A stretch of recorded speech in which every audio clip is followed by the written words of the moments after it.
हाँ जी, good afternoon. खड़े नहीं होना है ना? कोई आए, नहीं खड़े होना। आगे बात समझ में?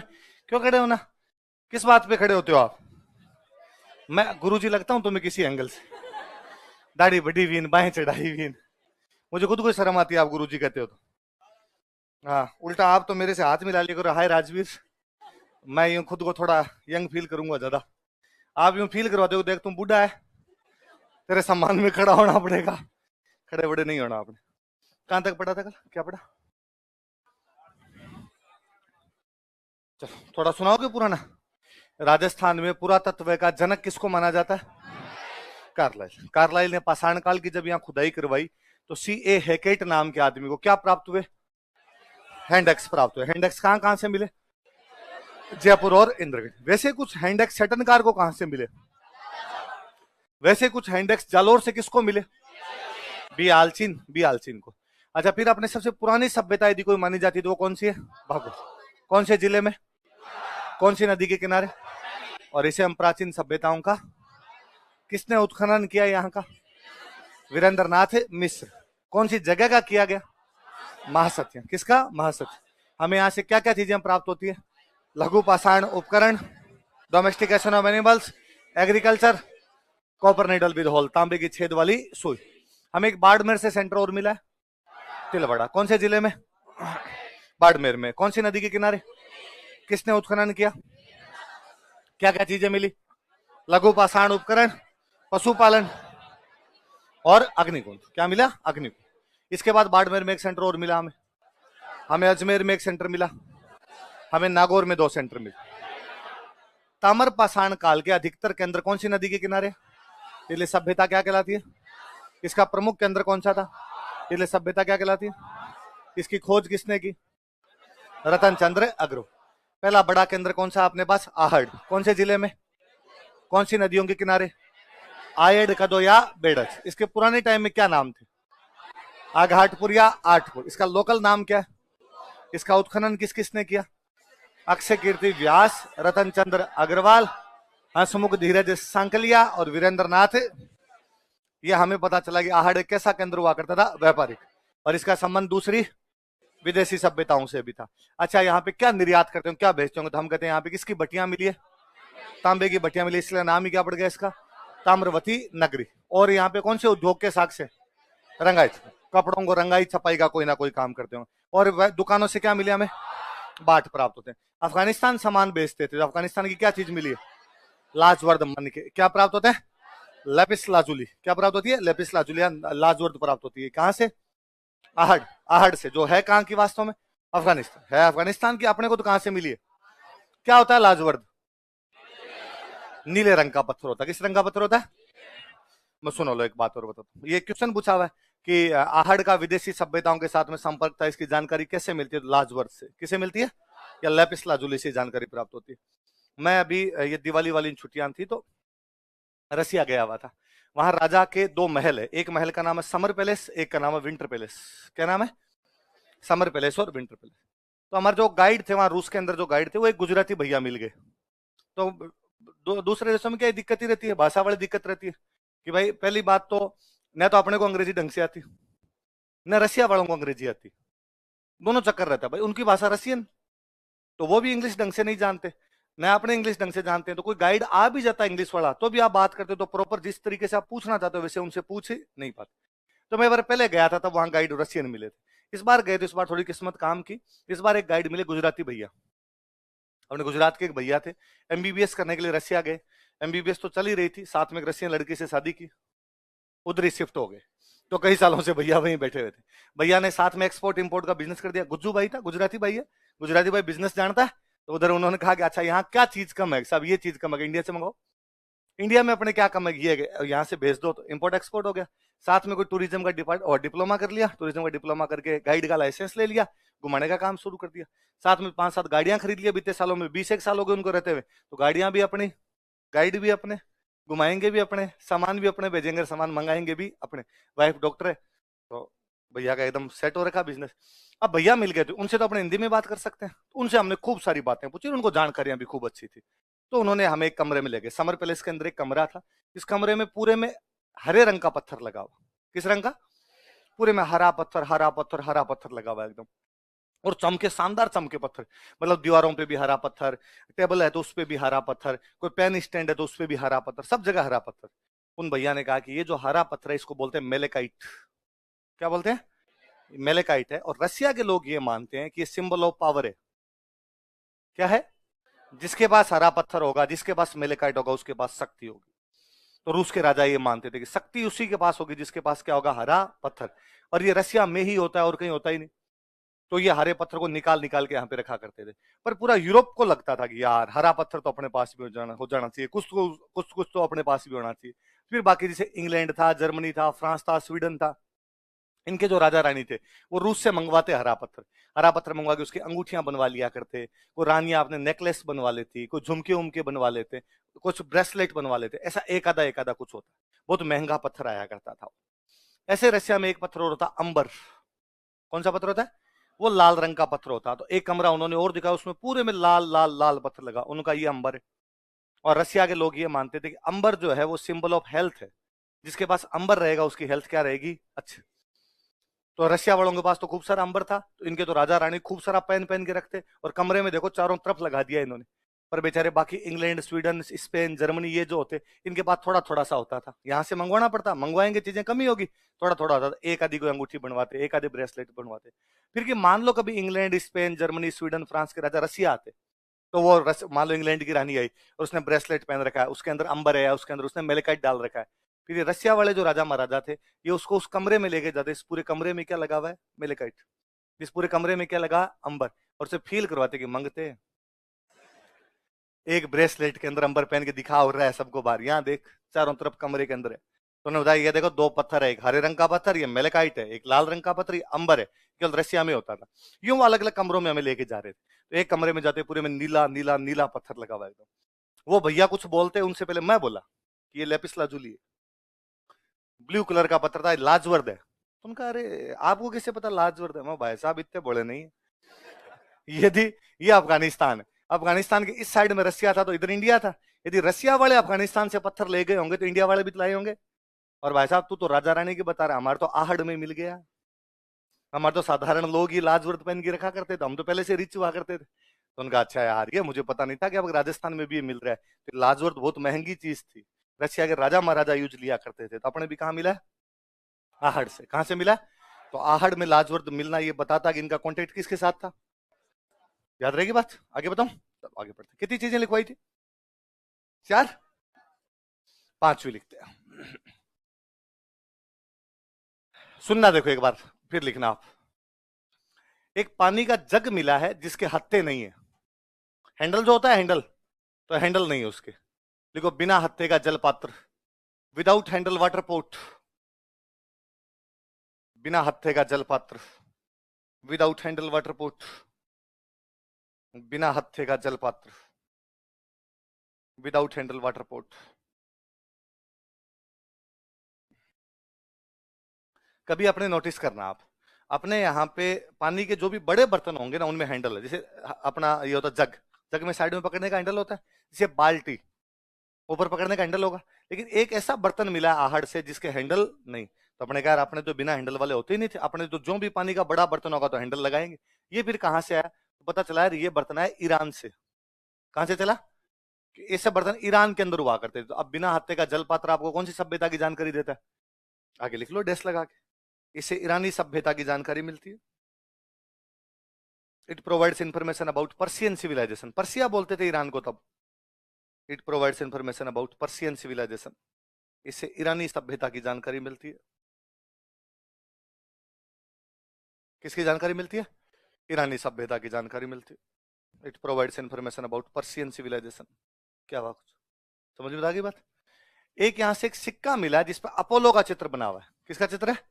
लिखो अपोलो के चित्र वाला सिक्का। अपोलो के चित्र वाला सिक्का। एक कॉइन विद अपोलो पेंटिंग, एक कॉइन विद अपोलो पेंटिंग।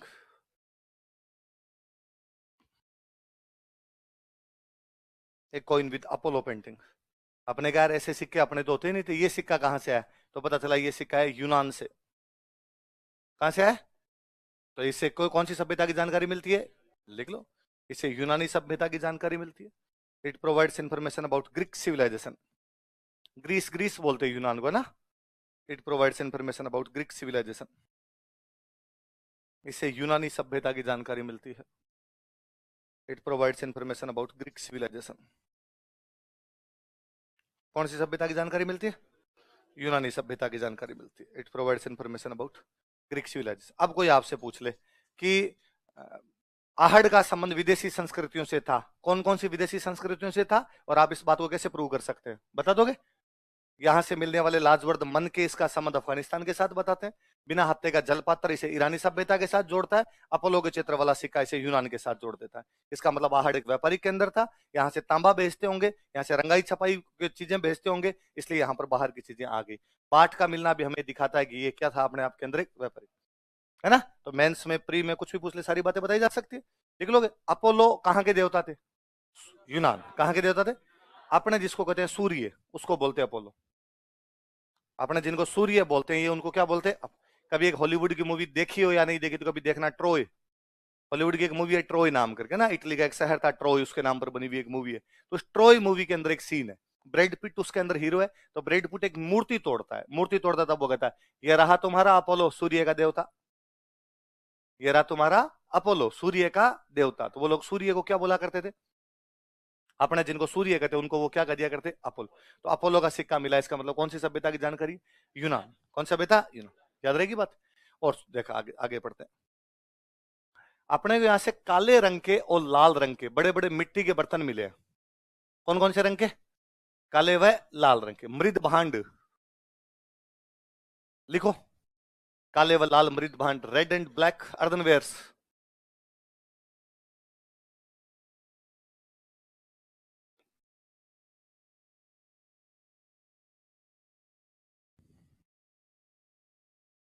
काले व लाल मृद भांड, रेड एंड ब्लैक अर्दनवेयर्स।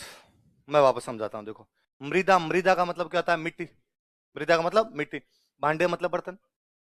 बर्तनों को भांडे तो बोलते हैं ना अपने घरों में, भांडे बर्तन भांडे बोलते हैं अपने। तो मिट्टी के बर्तन होंगे, उनको क्या कह दिया? मृद भांड, है ना। इतना लोड नहीं लेना कि बारी बड़े बड़े शब्दों के मृद भांड हमने होता, भगवान जाने क्या बनाया होगा उन्होंने, है ना। मिट्टी के बर्तन और कुछ नहीं। आंडी वांडी होते हैं ना अपने, अभी भी तो घरों में मिट्टी के ऐसे वैसे हैं। थोड़े बड़े बड़े बर्तन है। कौन कौन से रंग के? काले व लाल। अभी तक उस साइड के अंदर ऐसे बर्तन होते हैं, इनको लोकल भाषा में बोलते हैं, या तो कहते हैं गोरे, या बोलते हैं कोट। क्या कहते हैं? गोरे या कोट। लिख लो, आगे डैश लगा के लिख लो, इन्हें गोरे अथवा कोट कहा जाता है। इट इज कॉल्ड एज गोरे और कोट। इन्हें गोरे अथवा कोट कहा जाता है। इट इज कॉल्ड एज गोरे और कोट।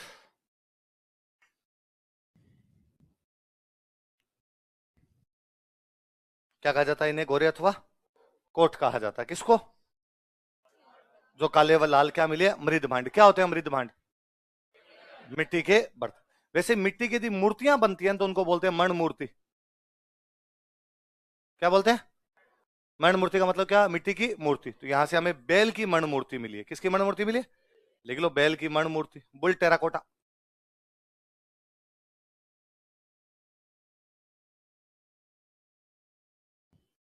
बुल टेराकोटा, बैल की मण मूर्ति। मरण मतलब वही मिट्टी, मूर्ति का मतलब मूर्ति, बुल टेराकोटा। ये सिर्फ बैल की मण मूर्तियां बनास नदी के आसपास का जितना बेल्ट है वहां सब जगह से मिली, इसलिए नाम पड़ गया बनास का बेल। क्या नाम पड़ गया? बनास के आसपास ऐसी मूर्तियां सब जगह से मिली थी, इसका मतलब इस प्रकार का बेल कहां पर होता होगा? बनास में। तो इन्होंने मूर्तियां बना ली। लिख लो, इसे बनास का बेल कहा जाता है। It is called as Banasian bull. इसे बनास का बेल कहा जाता है। It is called as Banasian bull.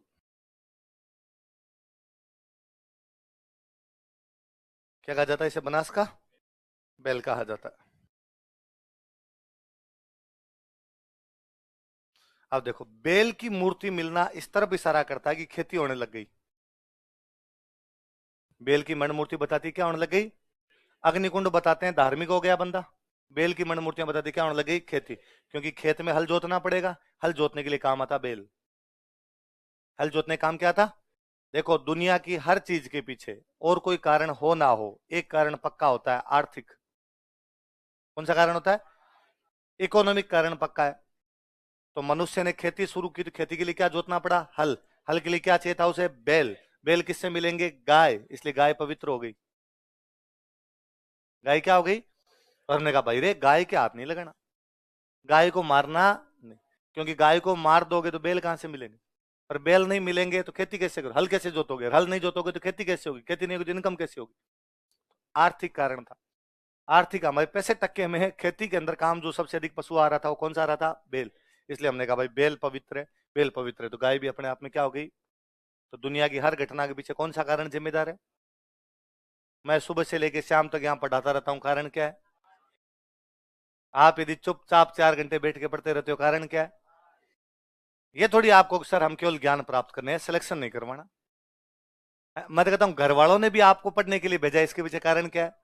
वरना आज शाम को आप कहे कि देख लो पापा आरएस का एग्जाम नहीं दूंगा, ज्ञान पूरा प्राप्त करूंगा, है ना? एग्जाम दे के क्या करना? नौकरी वोकरी नहीं करना चाहता। घर वाले उल्टा लटका के नीचे बास्ते लगाए, आग लगाए नीचे ना, तापे आपको, सेक ले ढंग से। तो दुनिया की हर घटना के पीछे कौन सा कारण है? तो गाय पवित्र है, इसका कारण यह है क्योंकि बैल खेती के अंदर काम आ रहे थे। इकोनॉमिक एक्टिविटी दुनिया में सबसे पहले कोई शुरू हुई तो खेती हुई, खेती शुरू हुई तो खेती में क्या काम आ रहा था? बैल। बैल काम आ रहा था, बैल किससे मिलेंगे? गाय से। तो गाय क्या हो गई अपने आप में, है ना? अब और देखो, बैल क्या होता है? थोड़ा चंचल जानवर होता है। भाई मनुष्य ने बैल ही क्यों यूज में लिया? पाडा ले लेता, तो भैंस भी तो थी, जानवर ही थी, पाडा ले लेता, पाडा ले लेता तो भैंस पवित्र हो जाती। लेकिन उसने पाडे का यूज नहीं लिया, उसने किसका यूज लिया? उसने, मुझे लगता है उसने दोनों का प्रयोग करके देखा। पर पाडा आलसी होता है, धीमे धीमे धीमे धीमे चलता है। बैल थोड़ा फुर्तीला होता है, फुर्तीला होता है तो थोड़ा जल्दी जल्दी चलता है, जल्दी जल्दी चलता है तो उसको काम में लगा गया। यार बैल काम आ सकता है, पाडा इतना काम है।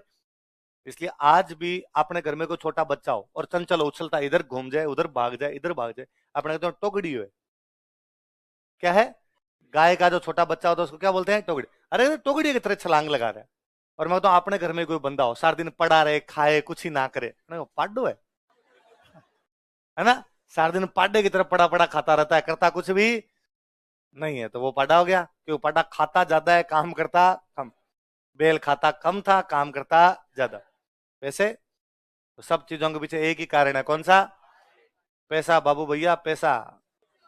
पैसे के अलावा और कोई भी चीज काम की नहीं। पल्ले पड़ी तो किसकी मण मूर्तियां मिली है? वो पूरे इलाके से, एक जगह नहीं, पूरे इलाके से मिली है। इसलिए हमने उसका नाम ही दिया बनास का बेल। क्या नाम दिया? बनास का बेल। चलो आगे बढ़ते हैं।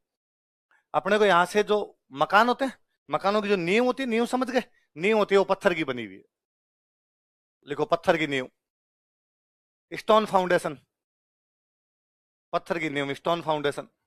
फाउंडेशन समझ गए? नींव। नींव मजबूत होनी चाहिए एकदम, इसलिए आप वाले बेच का नाम है फाउंडेशन बेच। अभी नींव मजबूत की जा रही है। पत्थर की नींव किसकी बनी हुई है? कोई पूछेगा आहड़ के जो मकान है उनकी नींव किसकी बनी हुई है? किसकी बनी हुई है? पत्थर। पर ऊपर मकान कच्ची ईंटों का है। मकान क्या है? कच्ची ईंटों का। ईंटें पक्की नहीं, बस उन्होंने बनाई ईंटें, बना के धूप में सुखा ली, धूप में सुखा के सीधी काम में ले ली। पक्की ईंटें तब बोलते जब भट्टे में पका लो, भट्टे में पका लो तब तो क्या हो जाए? पक्की। सीधे काम ले लो तब क्या हो जाए? कच्ची। लिख लो कच्ची ईंटें, रो ब्रिक्स। कच्ची ईंटें, रो ब्रिक्स, कच्ची ईंटें। कैसी ईंटें मिलती है? कच्ची, एकदम कच्ची कच्ची सी ईंटें मिलती है। रो ब्रिक्स हमें यहाँ से प्राप्त होती है। रॉ मटेरियल समझ गए? कच्ची ईंट।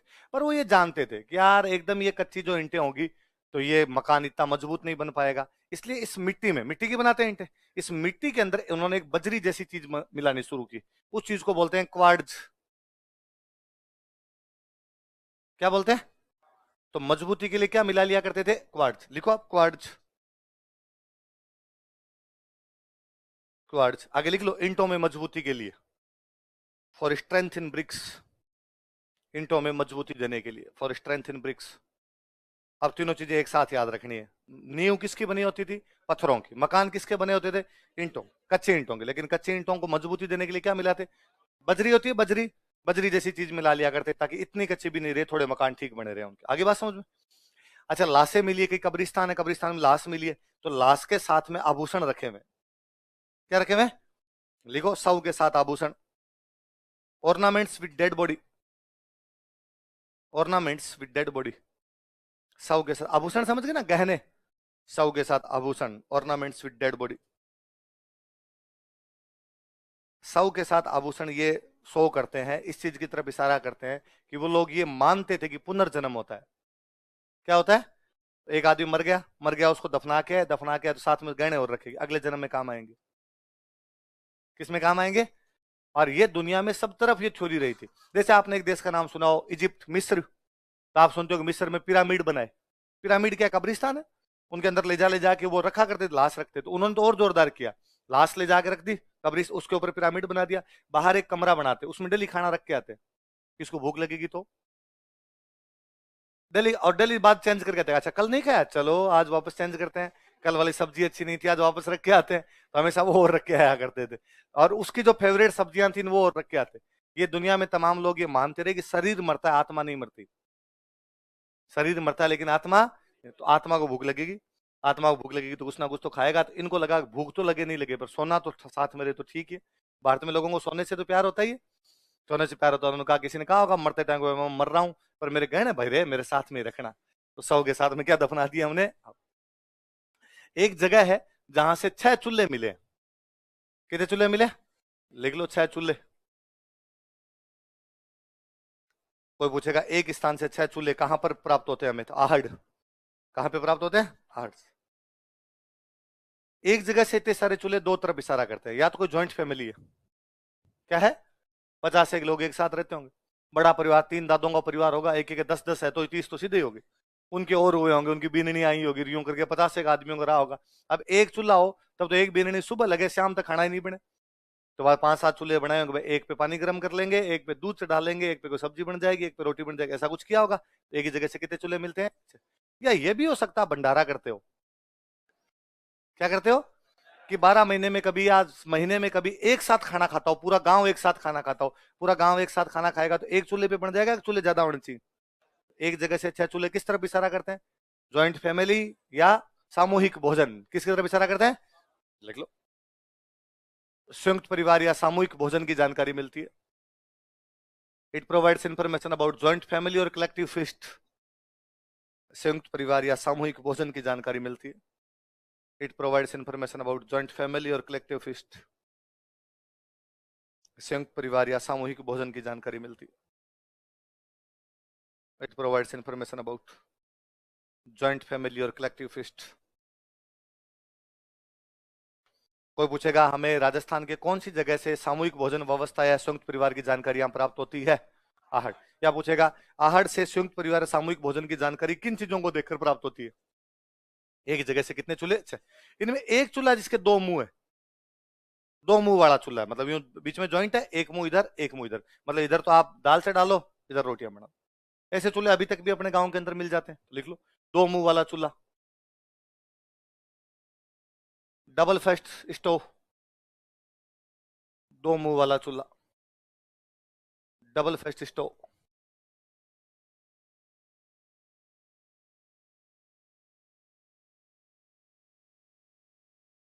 दो मुंह वाला चूल्हा याद रह जाएगा। कोई पूछेगा 2 मुंह वाला चूल्हा कहां से प्राप्त होता है, तो कहां से प्राप्त होता है? आहड़ से। इन चूल्हों के पास में एक मसाले कूटने के लिए रखा हुआ है सिलबट्टा। क्या रखा हुआ है? लिख लो, सिलबट्टा। सिलबट्टा समझते हो ना? मिर्चे मिर्चे रगड़ने के लिए होता है अपना, तो सिलबट्टा। हाँ हाँ, कुछ ही बोल दो ऐसा। सिलबट्टा, सिलबट्टे को अंग्रेजी में सिलबट्टा ही लिखना है, क्योंकि अंग्रेजों के सिलबट्टे होते ही नहीं थे, इसलिए अंग्रेजों ने अंग्रेजी में इसके लिए कोई भी शब्द बनाया। ये मसाले केवल अपने ही खाते हैं पूरी दुनिया में, अपने अलावा और कोई भी मसाले खाता कि खूब दाब दाब के मसाले खाने अपनी आदत है। मेरे को ये भी कभी नहीं समझ में आया कि अक्सर कहा जाता है कि खान पान और कपड़े जलवायु के अनुसार होते हैं। खान पान और कपड़े किसके अनुसार होते हैं? जलवायु के अनुसार होते हैं। तो अपनी जलवायु गर्म थी ठंडी थी? गर्म जलवायु के लोग थे अपने, फिर भी अपने इतने मसाले खाते यार। जबकि गर्मी के अंदर तो मसाले कम होने चाहिए। अपने भगवान जाने क्या था, मतलब जून की मज गर्मी, पसीना टपक रहा है यहाँ से, तो ये अपने कहते मिर्च मिल जाए ना तो मजा आ जाए। है अपने दुकान पे जाकर, भाई साहब मिर्ची बड़ो गर्म दिया, पहले तो मिर्ची बड़ा, वो भी ऊपर से गर्म, तुम्हारा तापमान 55 डिग्री है, पर अपने को उससे डर नहीं लगता। वरना वो रसिया में एक बंदे को हमने, हमारा जो गाइड था पिछली बार गए, उसको हमने भुजिया खिला दिए थे कि भाई यहाँ से वो फ्लाइट उड़ी, दुबई से हमारी फ्लाइट थी, कनेक्टिंग फ्लाइट थी, दुबई से मॉस्को वाली फ्लाइट ने को 6-7 घंटे का टाइम लिया, तो भूख लग गई। और वहां जो फ्लाइट के अंदर उनकी चीजें मिलती है उन सब के अंदर ये गाय का बीफ ये सब चीजें होती है, तो खाने का उन वाली चीजें खाने का जीव ही नहीं करे वैसे। तो जूस वूस पिया हुआ था।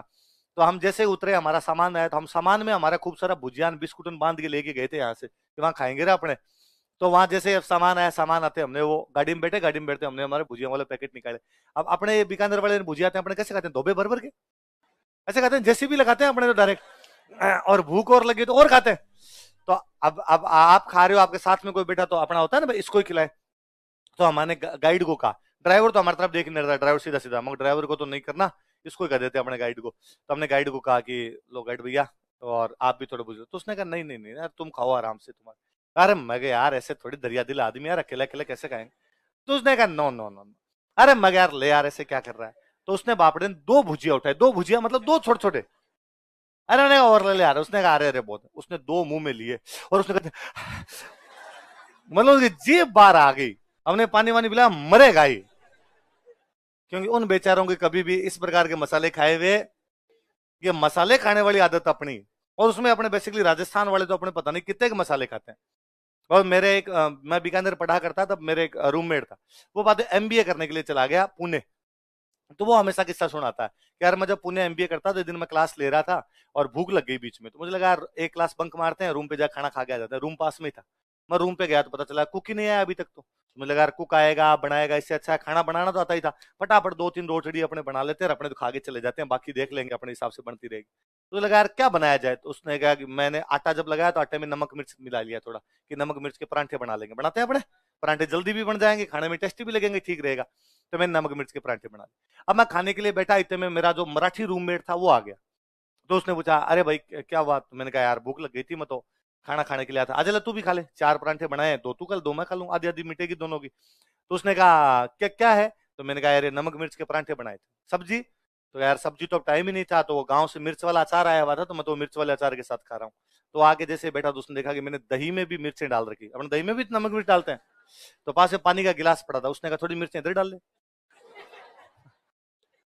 भाई रोटी में तेरे मिर्चें हैं, अचार तेरे मिर्च का है, दही में तेरे मिर्च है, तो पानी क्यों छोड़ रखा है, थोड़ी मिर्च मिला इस, और इसको भी मिर्च मिला खा ले तू अब।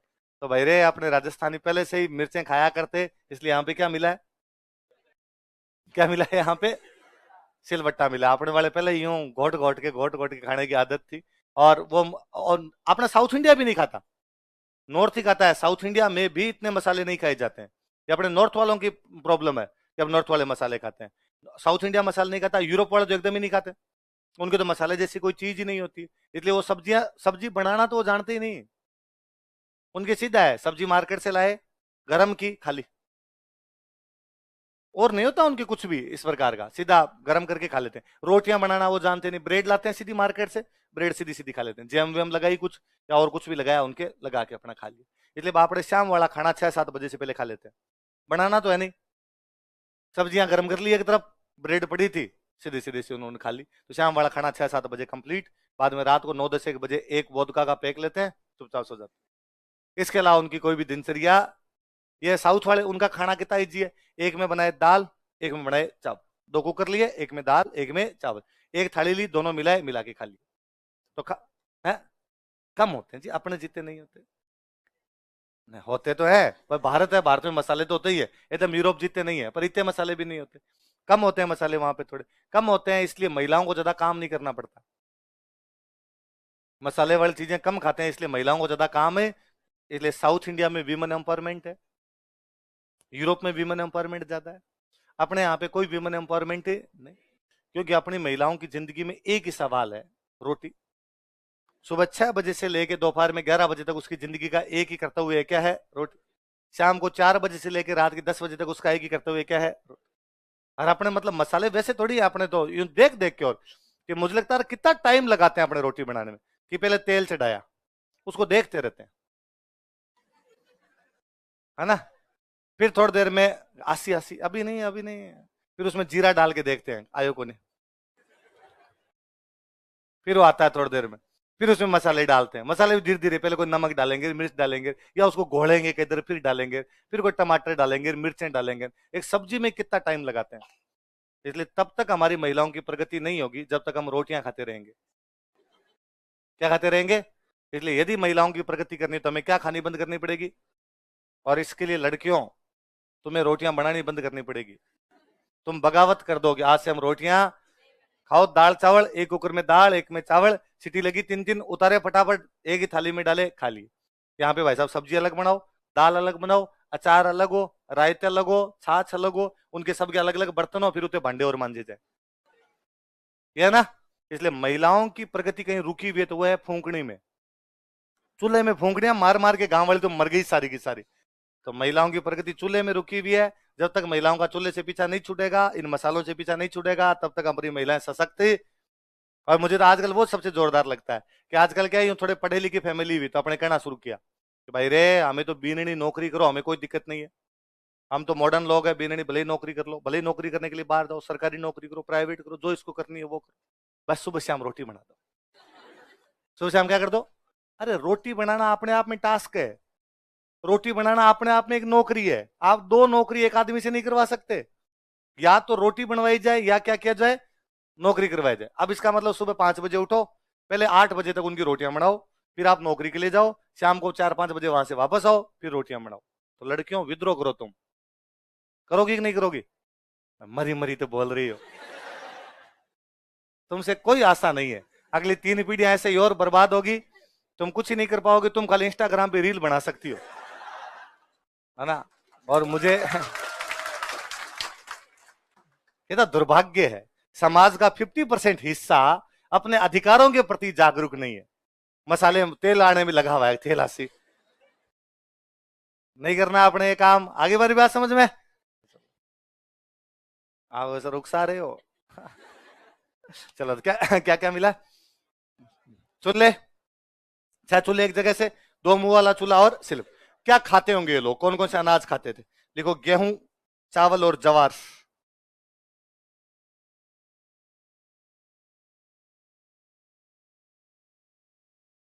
गेहूं, चावल और जवार।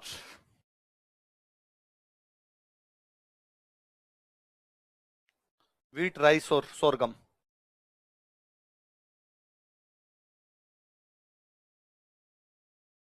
क्या क्या बताओ देखे? गेहूं, चावल और जवार। तो मुझे याद है एक बार कोई क्वेश्चन था, आहड़ के लोग इनमें से क्या नहीं खाते थे? गेहूं, चावल, जवार, बाजरा। ऑब्वियस सी बात है, यदि मैं ना भी पढ़ाता और सवाल आ जाता तो भी आपको बाजरा करना चाहिए। कि आप ये तो देखते कि यार बाजरा उन जगह पे होता है जहां पानी कम हो, बाजरा उन जगह होता है जहां पे पानी कम हो। उदयपुर साइड में पानी तो है, नदियां हैं तो इसका मतलब पानी है, पानी है इसका मतलब वो लोग बाजरा तो कम से कम।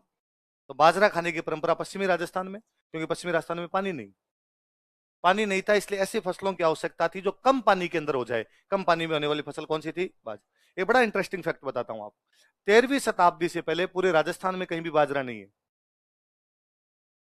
13वीं शताब्दी से पहले पूरे राजस्थान में कहीं भी, इवन पश्चिमी राजस्थान में भी बाजरे के अवशेष नहीं मिल रहे 13वीं शताब्दी से पहले। इसका मतलब ये हुआ कि 13वीं शताब्दी से पहले पश्चिमी राजस्थान में भी बरसात हो रही है। पश्चिमी राजस्थान में क्या हो रही है? अच्छी अच्छी बरसात हो रही होगी तो उनकी जवार होती होगी, अच्छी बरसात होती है तो उनकी गेहूं होती होगी, इसलिए उनको बाजरा उगाने की आवश्यकता नहीं। 13वीं शताब्दी के बाद में बाजरा मिलने लगता है, इसका मतलब है 13वीं शताब्दी में इकोलॉजिकल इम्बेलेंस हुआ है, जलवायु परिवर्तन, क्लाइमेट चेंज आए। और क्लाइमेट चेंज की वजह से पश्चिमी राजस्थान में बरसात होनी हो गई कम, बरसात कम हुई इसलिए उनके जवार होनी बंद हो गई, उनके गेहूं होना बंद हो गया। अतः उनको ऐसी फसलों की आवश्यकता थी जो वाटर रेजिस्टेंस हो, कम पानी के अंदर हो जाए। कम पानी में होने वाली कौन सी थी बाद में? बाजरा। इसलिए इन्होंने क्या उगाना शुरू किया? फिर अपने कहते भाई साहब हम तो पीढ़ियों से बाजरा खा रहे हैं, ज्यादा नहीं 701 साल से खा रहे हैं। इसे पुराने वाले अपने बाजरा नहीं खा रहे थे, इसे पुराने वाले गेहूं खा रहे थे, ज्वार खा रहे थे, क्योंकि उनकी वो फसलें होती होगी, बाद में फसलें होनी बंद होगी। उदयपुर साइड में आज भी पानी ज्यादा है तो वो लोग आज भी बाजरा नहीं। मेरे एक फ्रेंड है नागौर के, उनकी उदयपुर नौकरी है, नौकरी करते हैं वहां पे, तो वो हंसते हैं कि यार एक बार मैं मेरे किसी उदयपुर के फ्रेंड के घर खाना खाने के लिए गया, तो वहां पे उनकी मम्मी खाना जिमा रहे थे, खाना खूब टेस्टी बना, अच्छा बना, 2-3 भांत की सब्जियां, मिठाइयां मिठाइयां कई बने हुए। तो मैंने कहा यार सब पूरा खाया है ढंग से, पर मैंने चावल नहीं खाए, एक कटोरी में चावल भी पड़े थे वो नहीं खाए। तो उनकी मम्मी की नजर पड़ दूंगा, अरे बेटा चावल लो चावल लो, चावल क्यों नहीं ली? तो मैंने कहा आंटी जी हो गया, अब मैं चावल नहीं लूंगा। तो उनकी मम्मी ने वापस यूं हंसते हुए कहा, अरे कि खा लो चावल, तुम्हारे नागौर में से वैसे वैसे होली दिवाली बनते होंगे।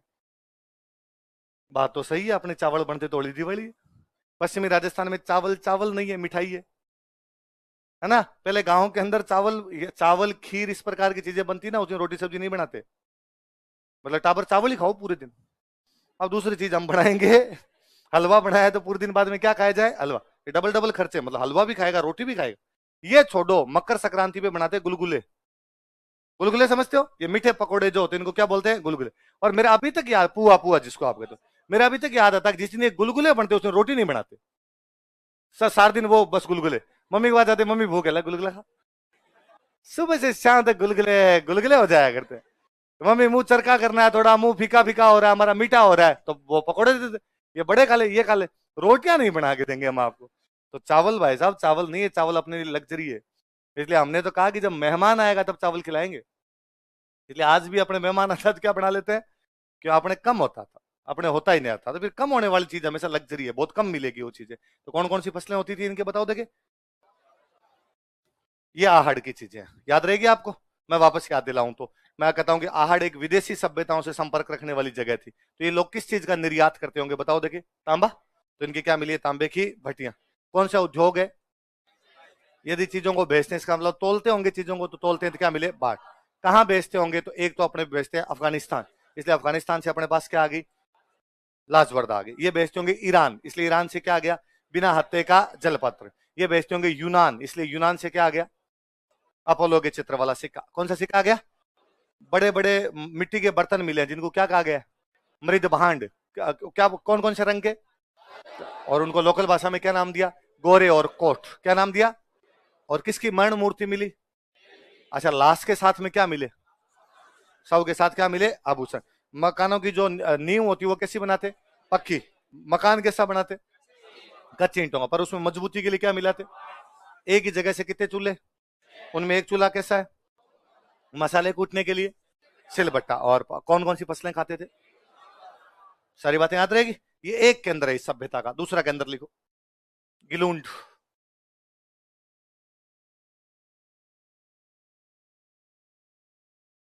राजसमंद में।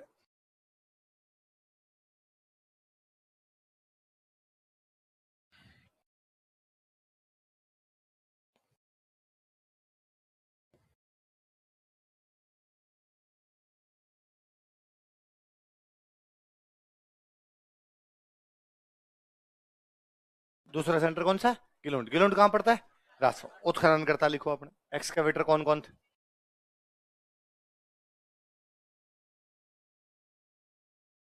लिखो बी लाल, लिखो वी एस सिंधे,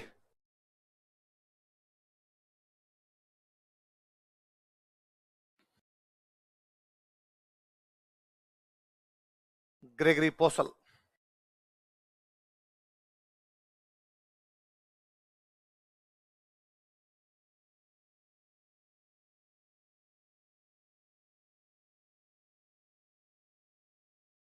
कौन कौन है बताओ देखे, बी लाल, वी एस सिंधे, ग्रेगरी पोसल।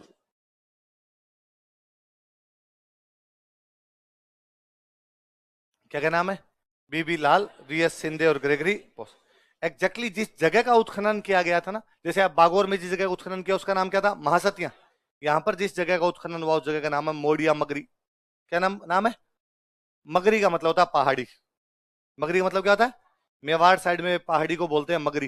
जैसे अपने यहाँ जयपुर में पहाड़ी को बोलते हैं डूंगरी, झालाना डूंगरी बोलते हैं, वैसे वो लोग क्या बोलते हैं इसको, मगरी। तो कौन सी जगह का उत्खनन किया गया, लिख लो, मोडिया मगरी नामक स्थान का उत्खनन किया गया। प्लेस नेम्ड मोडिया मगरी वॉज एक्सकवेटेड। मोडिया मगरी नामक स्थान का उत्खनन किया गया। प्लेस नेम्ड मोडिया मगरी वॉज एक्सकवेटेड। मोडिया मगरी नामक स्थान का उत्खनन किया गया। प्लेस नेम्ड मोडिया मगरी वॉज एक्सकवेटेड। कौन सी जगह किया गया, मोडिया। साक्ष्य लिख लो, क्या क्या मिले एविडेंसेस। अच्छा बताओ देखे मेरे को, आपके आहड़ में कैसी ईंटें मिलती है अपने को, कच्छ। यहां पे ईंटें मिली है पक्की, लिखो पक्की ईंटें। बैक्ड ब्रिक्स मतलब पका ली उनको भट्टे के अंदर।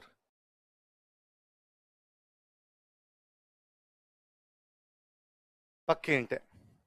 आहड़ में कौन से मृद भांड मिले हमें, लाल व काले, दो कलर हो गया। एक लाल रंग के मृद भांड है, कौन से काले। यहाँ पे 5 प्रकार के, लिख लो 5 प्रकार के मृद भांड, 5 टाइप्स अर्दनवेयर्स, 5 प्रकार के मृद भांड। ग्रे कलर के भी हैं, बिना पॉलिश के भी हैं, अलग अलग प्रकार के। 5 टाइप्स अर्धनवेयर्स, 5 प्रकार के मृदभांड। अच्छा, खिलौने मिले यहां से, मिट्टी के खिलौने बने हुए, लिखो मिट्टी के खिलौने। टेराकोटा टॉयज, मिट्टी के खिलौने, टेराकोटा टॉयज। जैसे मिट्टी की जो भी चीज होती है ना, उनको टेराकोटा बोलते हैं, तो टेराकोटा टॉयज मिले। ये कांच गोलियां होती है आपकी, कांच गोलियां, वैसी गोलियां मिली है पर पत्थर की है। किसकी बनी हुई है? लिख लो, पत्थर की गोलियां, स्टोन बॉल्स।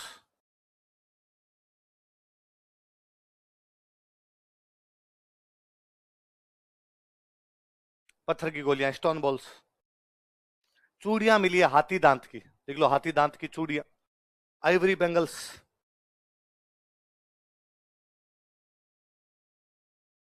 हाथी दांत की चूड़ियां, आइवरी बैंगल्स।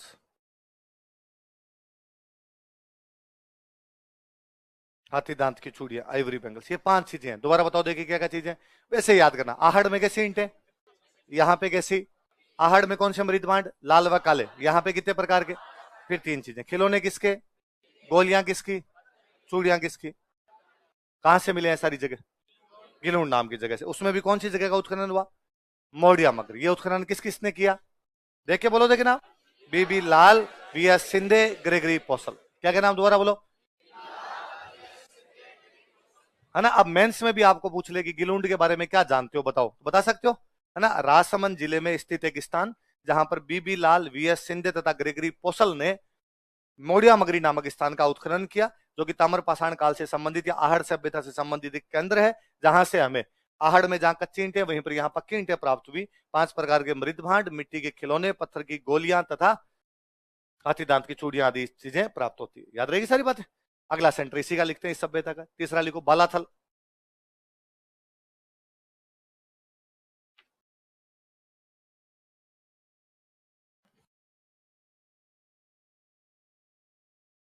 बालाथल है आपका उदयपुर में।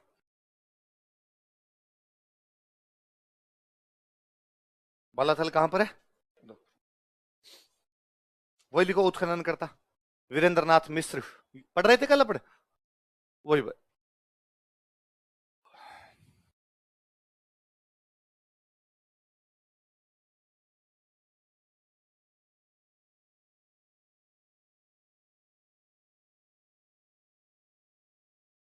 वीरेंद्र नाथ मिश्र, उत्खनन करता कौन है, वीरेंद्र नाथ मिश्र। साक्ष्य लिखो, एविडेंसेस। आहड़ में किसकी भट्टियां मिली थी, तांबे। यहां पे लोहे की भट्टियां हैं, आयरन फर्नेसेस, लोहे की भट्टियां।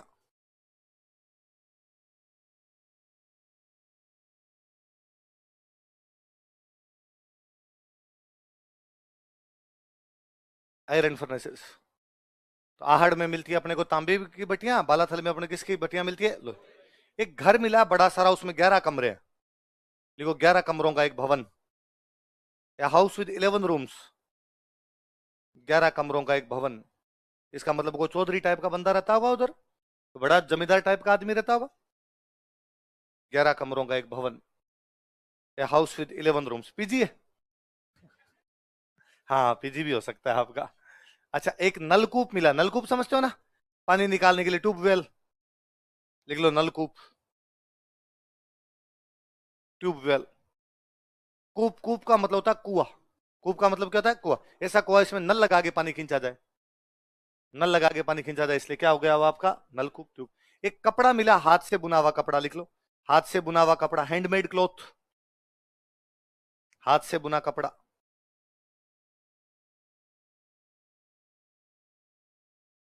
हाथ से बुना कपड़ा, हैंडमेड क्लॉथ। 4 चीजें बताओ क्या क्या मिली है, बताओ दोबारा। लोहे की भट्टियां, 11 कमरों का एक भवन, पानी का नलकूप, और हाथ से बुना हुआ कपड़ा। फिर कुछ चीजें यहां से ऐसी मिली है और कुछ चीजें हड़प्पा से ऐसी मिली है, जिसे पता चलता है कि इनका आपस में कॉन्टेक्ट था। अभी मैं बताऊंगा हड़प्पा क्या थी। एक बार आप नीचे लिख लो, स्टार लगा के अलग से लिख लो। बालाथल का संबंध हड़प्पा सभ्यता से था। Balathal was connected with Harappan civilisation. Balathal का संबंध हड़प्पा सभ्यता से था। Balathal was connected with Harappan civilisation. Balathal का संबंध हड़प्पा सभ्यता से था। Balathal was connected with Harappan civilisation. को पूछे भाई कौन से केंद्र का संबंध हड़प्पा से था, तो कौन से का था? बालाथल। बालाथल से क्या क्या मिला हमें बताओ? लोहे की भट्टियां, 11 कमरों का एक भवन, नलकूप और हाथ से बुना हुआ कपड़ा। एक सेंटर और पढ़ेंगे इसी का, लिखो ओझियाना।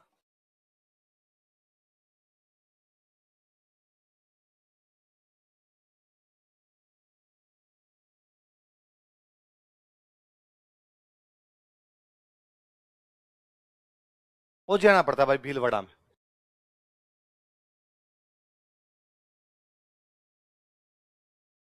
ओझियाना कहां पर पड़ता है? उत्खनन करता लिखो B.R. मीणा।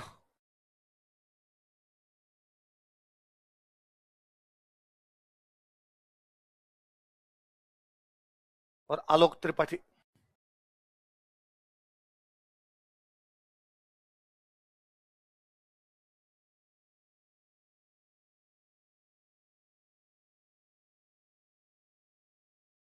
कौन कौन है बताओ देखे? B.R. मीणा और आलोक त्रिपाठी। किसका उत्खनन किया इन्होंने? ओझियाना कहां पड़ता है? किसने किया उत्खनन? B.R. मीणा और आलोक त्रिपाठी। शक से लिखो गाय व बैल की मण मूर्तियां। मण मूर्ति समझ गए ना? क्या होती है मण मूर्ति बताओ? मिट्टी की मूर्तियां। Cow and bull terracotta.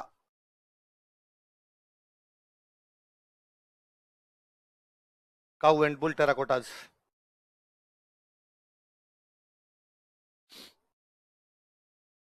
गाय व बैल की मण मूर्तियां।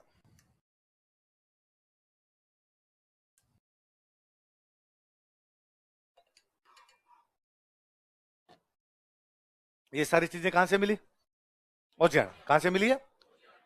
ये आहड़ सभ्यता के 4 बड़े केंद्र है। कौन कौन से 4 हो गए? आहड़ खुद, गिलुंड, बालाथल, ओझिया। आहड़ कहां पे? गिलुंड कहां पे? आपका बालाथल कहां पे? और ये लास्ट वाला आपका, इसका मतलब ये पूरा बेल्ट मेवाड़। मेवाड़ बोलते हैं इसको। उदयपुर, चित्तौड़गढ़, राजसमंद, भीलवाड़ा, ये वाला पूरा बेल्ट है मेवाड़। इसका मतलब इस मेवाड़ वाले पूरे बेल्ट के अंदर बनास नदी है, और बनास नदी के पास में जो सभ्यता अभी वो बनास सभ्यता, या उसको अपने क्या कर सकते हैं? आहड़ सभ्यता। क्या कर सकते हैं? आहड़ में किसकी बटिया है? कौन सा उद्योग है? तोलने के लिए क्या मिले? लाजवर्द को इस देश की तरफ इशारा करते हैं। बिना आते का जलपात्र, और अपोलो का चित्र वाला सिक्का, और जो मृद भांडा वो कैसे रंग के? काले व लाल। मण मूर्ति किसकी मिली है? लाश के साथ क्या मिले?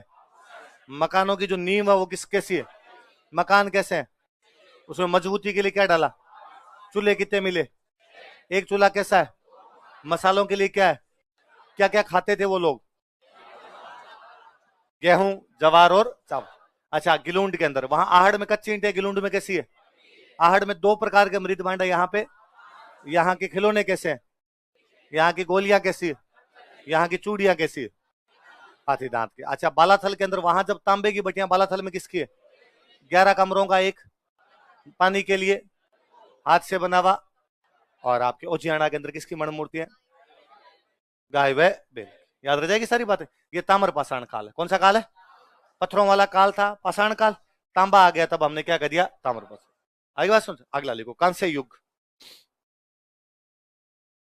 कॉपर में जब टिन मिला दिया जाए तो उसको क्या बोलते हैं? कांसा। ब्रॉन्ज।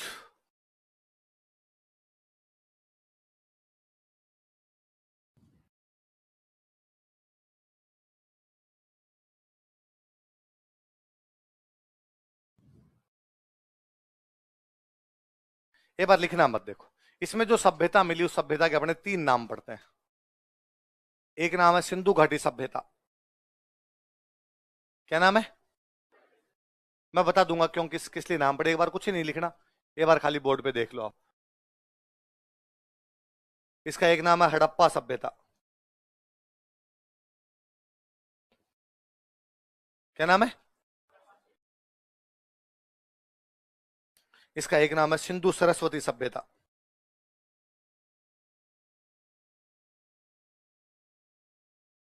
क्या नाम है? Indus Saraswati civilization. या सिंधु सरस्वती सभ्यता। सुनो देखो, थोड़ी सी बातें सुनना आप। जब अंग्रेज अपने देश में आए थे ना, यूरोपियंस, सारे यूरोपियंस अपने देश के अंदर, यहां भारत के अंदर आके जब रहने लगे यूरोपियंस, पुर्तगाली आए थे भारत में सबसे पहले। कौन आए थे? कभी एक बंदे का नाम सुना, वास्को डी गामा? क्या नाम था?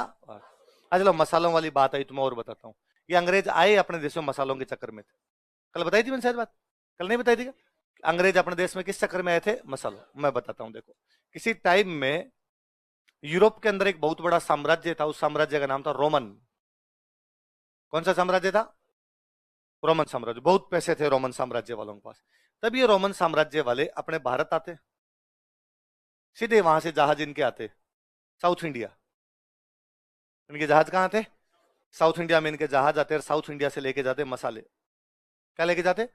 मतलब इतने पैसे वाले थे कि ये कहते हैं जब ये अपने से मसाले लेते तो अपने कहते भाई बदले में क्या लोगे, कौन सी चीज दें बदले में? अपने वाले कहते बदले में हम केवल सोना लेंगे। क्या लेंगे? भारत में सोने से प्यार खूब रहा है, आज से नहीं है, पहले से सोने से प्यार रहा, इसलिए कहा हम बदले में केवल क्या लेंगे? सोना। इसलिए वो सोने का भरा हुआ जहाज उतारते और मसाले भर के लेके जाते। सोने का भरा हुआ जहाज उतारते, क्या लेके जाते? कभी एक बंदे का नाम सुना हो तो आपने, नीरो।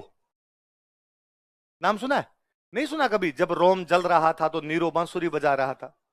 नीरो रोम का एक राजा हुआ था, जिसके लिए कहते हैं भाई रोम में तो लोग भूखे मर रहे हैं, रोम की जनता बेचारी तड़फ रही है कि खाने के लिए कुछ ही नहीं है। और नीरो की पत्नी उधर डेली दूध से नहाती थी। कि जब रोम जल रहा था तो नीरो क्या कर रहा था?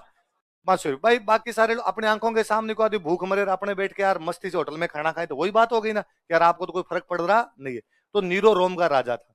तो नीरो ने रोम वालों को कहा कि रोम वालों ये क्या तरीका है, मैंने सुना है यार तुम मसालों के लिए और वहां पे सोना दे दे के आते हो, आज के बाद में यदि किसी ने मसालों के लिए इंडिया वालों को सोना दिया मैं टांगे तोड़ दूंगा तुम्हारी। ये कोई बिजनेस होता है? अपने घाटे में है, उनका फायदा हो रहा है, उसके बावजूद रोम वालों उनका लाएंगे मसाले तो। इसलिए वो इंडिया से मसाले लेने के लिए आते और अपने को बदले में क्या देके जाते? एक इतिहासकार वह आगे आप और पढ़ोगे नाम, प्लीनी। कौन इतिहासकार वह?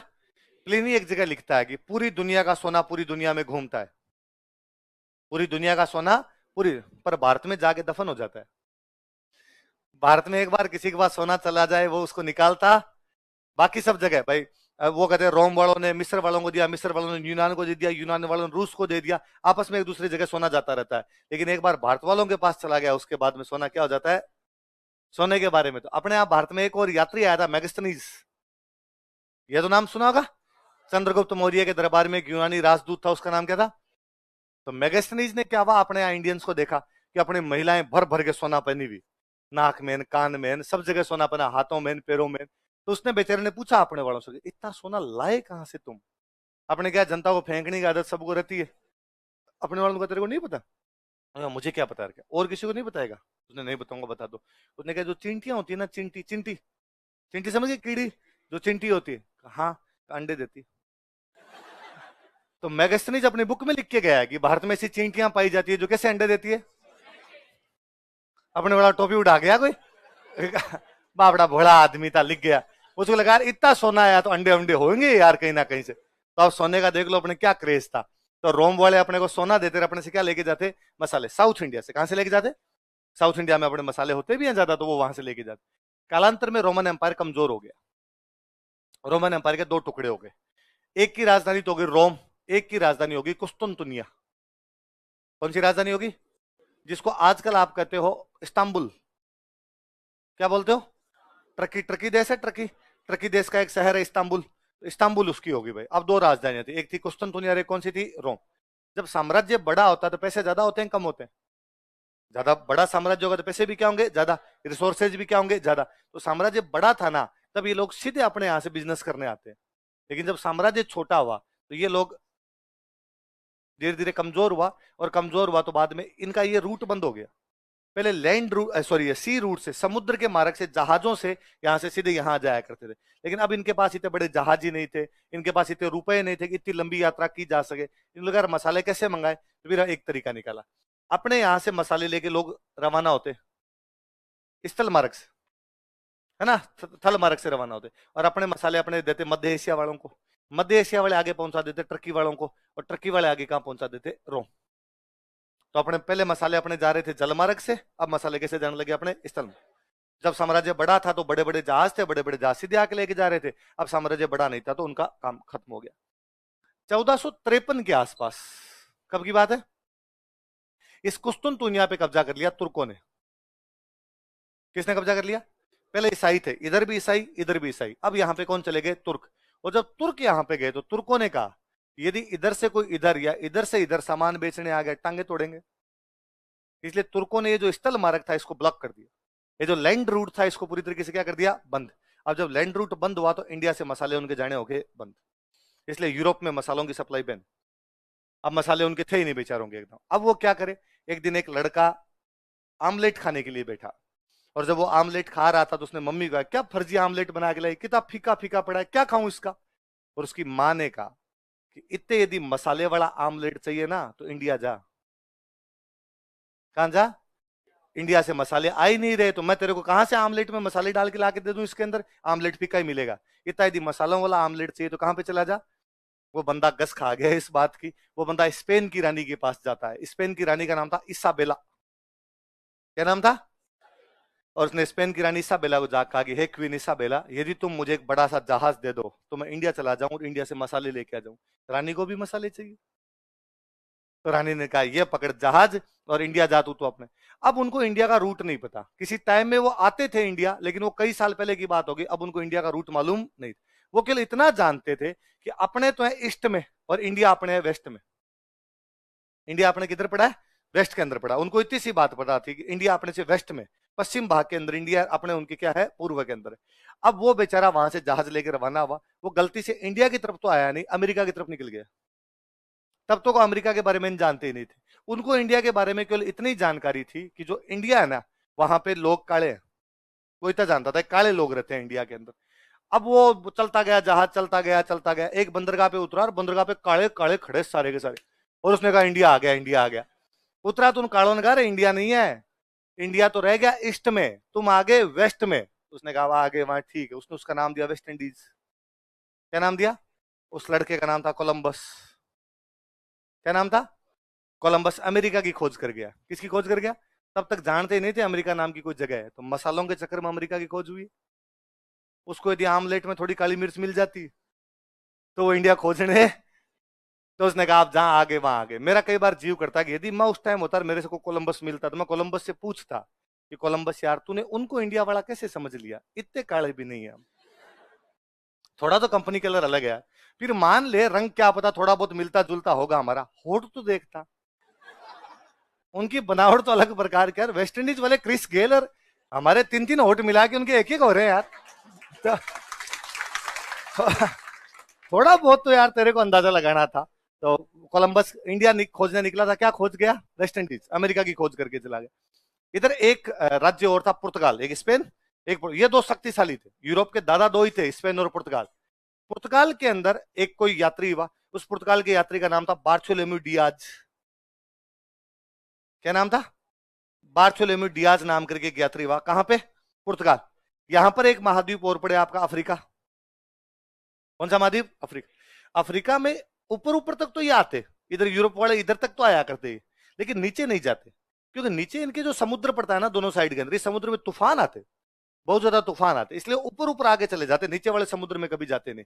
एक बार ये बार्थोलोम्यू डियाज चलता चलता इस नीचे वाले समुद्र की तरफ चला गया और तूफान आए भयंकर। उसने कहा कोई नहीं, अब आगे तो आगे।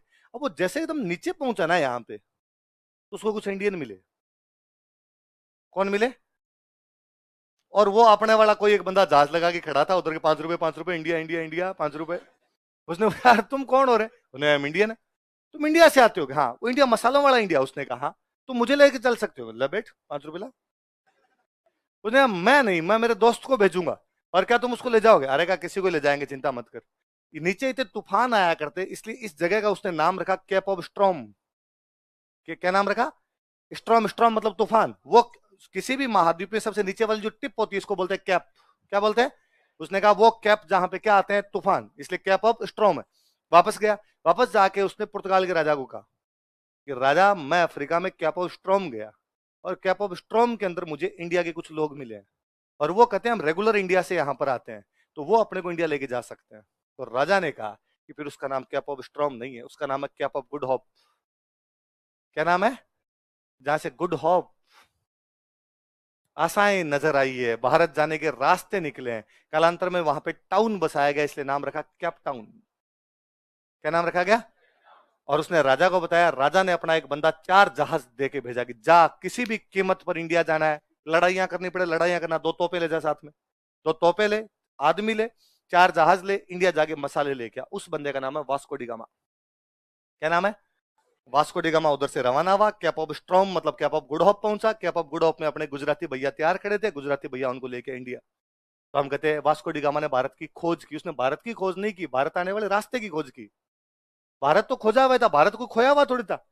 ये थोड़ी था गुमशुदा की तलाश भारत का है ढूंढो। भारत तो पड़ा था यार, भारत आने वाला रास्ता भूल गए थे वो लोग, इसलिए रास्ते की खोज दोबारा यदि कोई करता तो वो कौन था?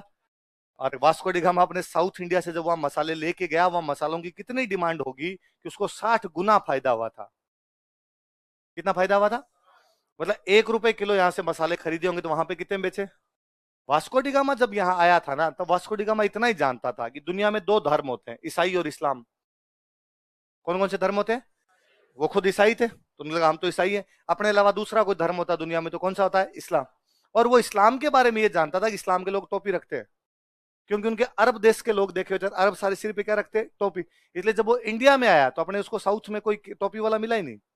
टोपी वाला नहीं मिला तो उसने लिख के भेजा उधर, उसने कहा भाई टोपी वाले नहीं, इसका मतलब मुसलमान तो नहीं है, फिर कौन है? ईसाई। तो वास्को डी गामा ने अपने देश में लिख के भेजा कि भारत में ईसाई रहते हैं। कौन रहते हैं? और उसने बेचारे ने और लिखा, उसने कहा अरे ये तो मदर मेरी की पूजा और करते हैं। किसकी पूजा करते हैं? ईसा मसीह की जो मम्मी है उनका नाम क्या है? मदर मेरी। अपने यहां उसने केरला साइड में माता जी के मंदिर देखे, माता जी, और अपने वाला कहाँ जा रहे हो? माता जी की जा रहे हैं, माता जी की जा रहे हैं, देवी की जा रहे हैं, देवी की जा रहे हैं। तो उसने कहा ये लोग तो मदर मेरी की पूजा और करते हैं। पर ईसाइयों में मूर्ति पूजा नहीं होती, अपने यहाँ मूर्ति पूजा होती। तो उसने लिख के भेजा कि यहाँ के लोग भटक गए, ये भटके हुए ईसाई है, इसलिए मदर मेरी की मूर्ति बना बना के पूजा करने लगे। वो तो थोड़े दिन बाद अपने वालों को पता चला था, अपने वालों ने बुलाया, वास्को डी गामा इधर आ रहा है, ये मदर हमारी है तेरी नहीं है। कब से कर रहा है मदर मेरी है, मदर मेरी है, ये हमारी है मदर। और इसका हमारी वाली मदर का तुम्हारी वाली मदर से कोई भी लेना देना, क्योंकि तुम्हारे वाली जो मदर मेरी है, जो ईसा मसीह की माता है, वो दया, करुणा, सहानुभूति की प्रतीक है। हमारे वाली माता जी झटके करवाती है, झटके, खप्पर भरती है, खून पीती है, राक्षसों का खून। तो ये तू चक्कर में मत रहना, बकरे पाडे खा लेगी इधर हमारी वाली माता जी। तुम्हारी वाली मदर मेरी ऐसा बेचारी कुछ सोचती ही नहीं है। तो वास्को डी गामा को पता चला कि भारत में हिंदू भी रहते हैं, उनको एक नए धर्म के बारे में पता चला। कौन से के बारे में? तो धीरे धीरे यहाँ पे अंग्रेज आ गए। फिर अंग्रेज जब यहाँ रहने लगे तो उनको पता चला यहाँ एक धर्म और है, बौद्ध। कौन सा है? अच्छा, फिर भी उनका एक कंसेप्ट अब तक क्लियर नहीं था। उनका एक कंसेप्ट ये था कि भले ही यहाँ पे हिंदू रहते होंगे, बौद्ध रहते होंगे, पर दुनिया में जिन धर्मों का विस्तार हुआ, जिन धर्मों का फैलाव हुआ, वो 2 धर्म है, ईसाई और इस्लाम। दुनिया में सबसे अधिक देश किसके हैं? या तो ईसाइयों के या किसके हैं? इस्लाम। अच्छा, ईसाइयों के इस्लाम के ज्यादा देश क्यों है? इसका कारण यह था कि मान लो मैं एक राजा हूं और मैं ईसाई हूं, मैं ईसाई बना, मैं ईसाई बनते दूसरे दिन मेरी जितनी पब्लिक थी, मैंने कहा सिलेबस चेंजर है, बाइबल पढ़ेंगे। तो सारे के सारे क्या बन गए? ईसाई। तो जो बाइबल पढ़ रहे हैं सारे के सारे क्या हो आप? ईसाई। मैंने एक पास वाले राज्य पे हमला किया, मैंने उनको भी कहा तुम भी बाइबल पढ़ोगे, तो वो भी सारे क्या बन गए? ईसाई। सेम मुसलमानों में रहा, कोई एक राजा मुसलमान बना, उसने सबका कुरान पढ़ो, तो सारे के सारे मुसलमान। पड़ोसियों पे कब्जा किया तो वो भी सारे के सारे क्या हो गए? मुसलमान। इसका मतलब ईसाई और इस्लाम के विस्तार में सबसे बड़ा कारण राजा है। सबसे बड़ा कारण क्या है? पर जब वो इंडिया है तो उनको पता चला कि एक धर्म और है जिसका विस्तार हो रखा है, बौद्ध। चीन, Japan, Korea, Hong Kong, Singapore, Thailand, Myanmar, Indonesia, Malaysia, Sri Lanka, सारे बौद्ध है। तो अंग्रेजों ने कहा ये बौद्ध कैसे बने? क्या तुम्हारा कोई राजा तलवार लेके निकला और उसने इन सबको जाकर बौद्ध बनो रहे, वरना मार दूं? आपने कहा अरे क्या बात करते हो भाई साहब, बुद्ध ने कहा था युद्ध नहीं करने, बुद्ध ने कहा था शांति अहिंसा का मार्ग दिखाने वाला कोई आदमी हुआ था तो हमारे कौन हुआ था? तो उसने कहा फिर ये कैसे बने? तो यार कोई एक बंदा गया, किताब लेके गया, इसने जाके समझाया जापान वालों को कि ये बुक पढ़ो भाई, बहुत बुद्ध भगवान की बुक है, बहुत अच्छी बुक है। जिन लोगों ने बुक पढ़ी उनको अच्छी लगी, वो बौद्ध बन गए। अंग्रेजों को ये चीज बड़ी जोरदार लगी कि यार इसका मतलब है कोई विचारों को पढ़ के भी धर्म चेंज कर सकता है। अंग्रेजों ने कहा इस बौद्ध के बारे में पता लगाया जाए।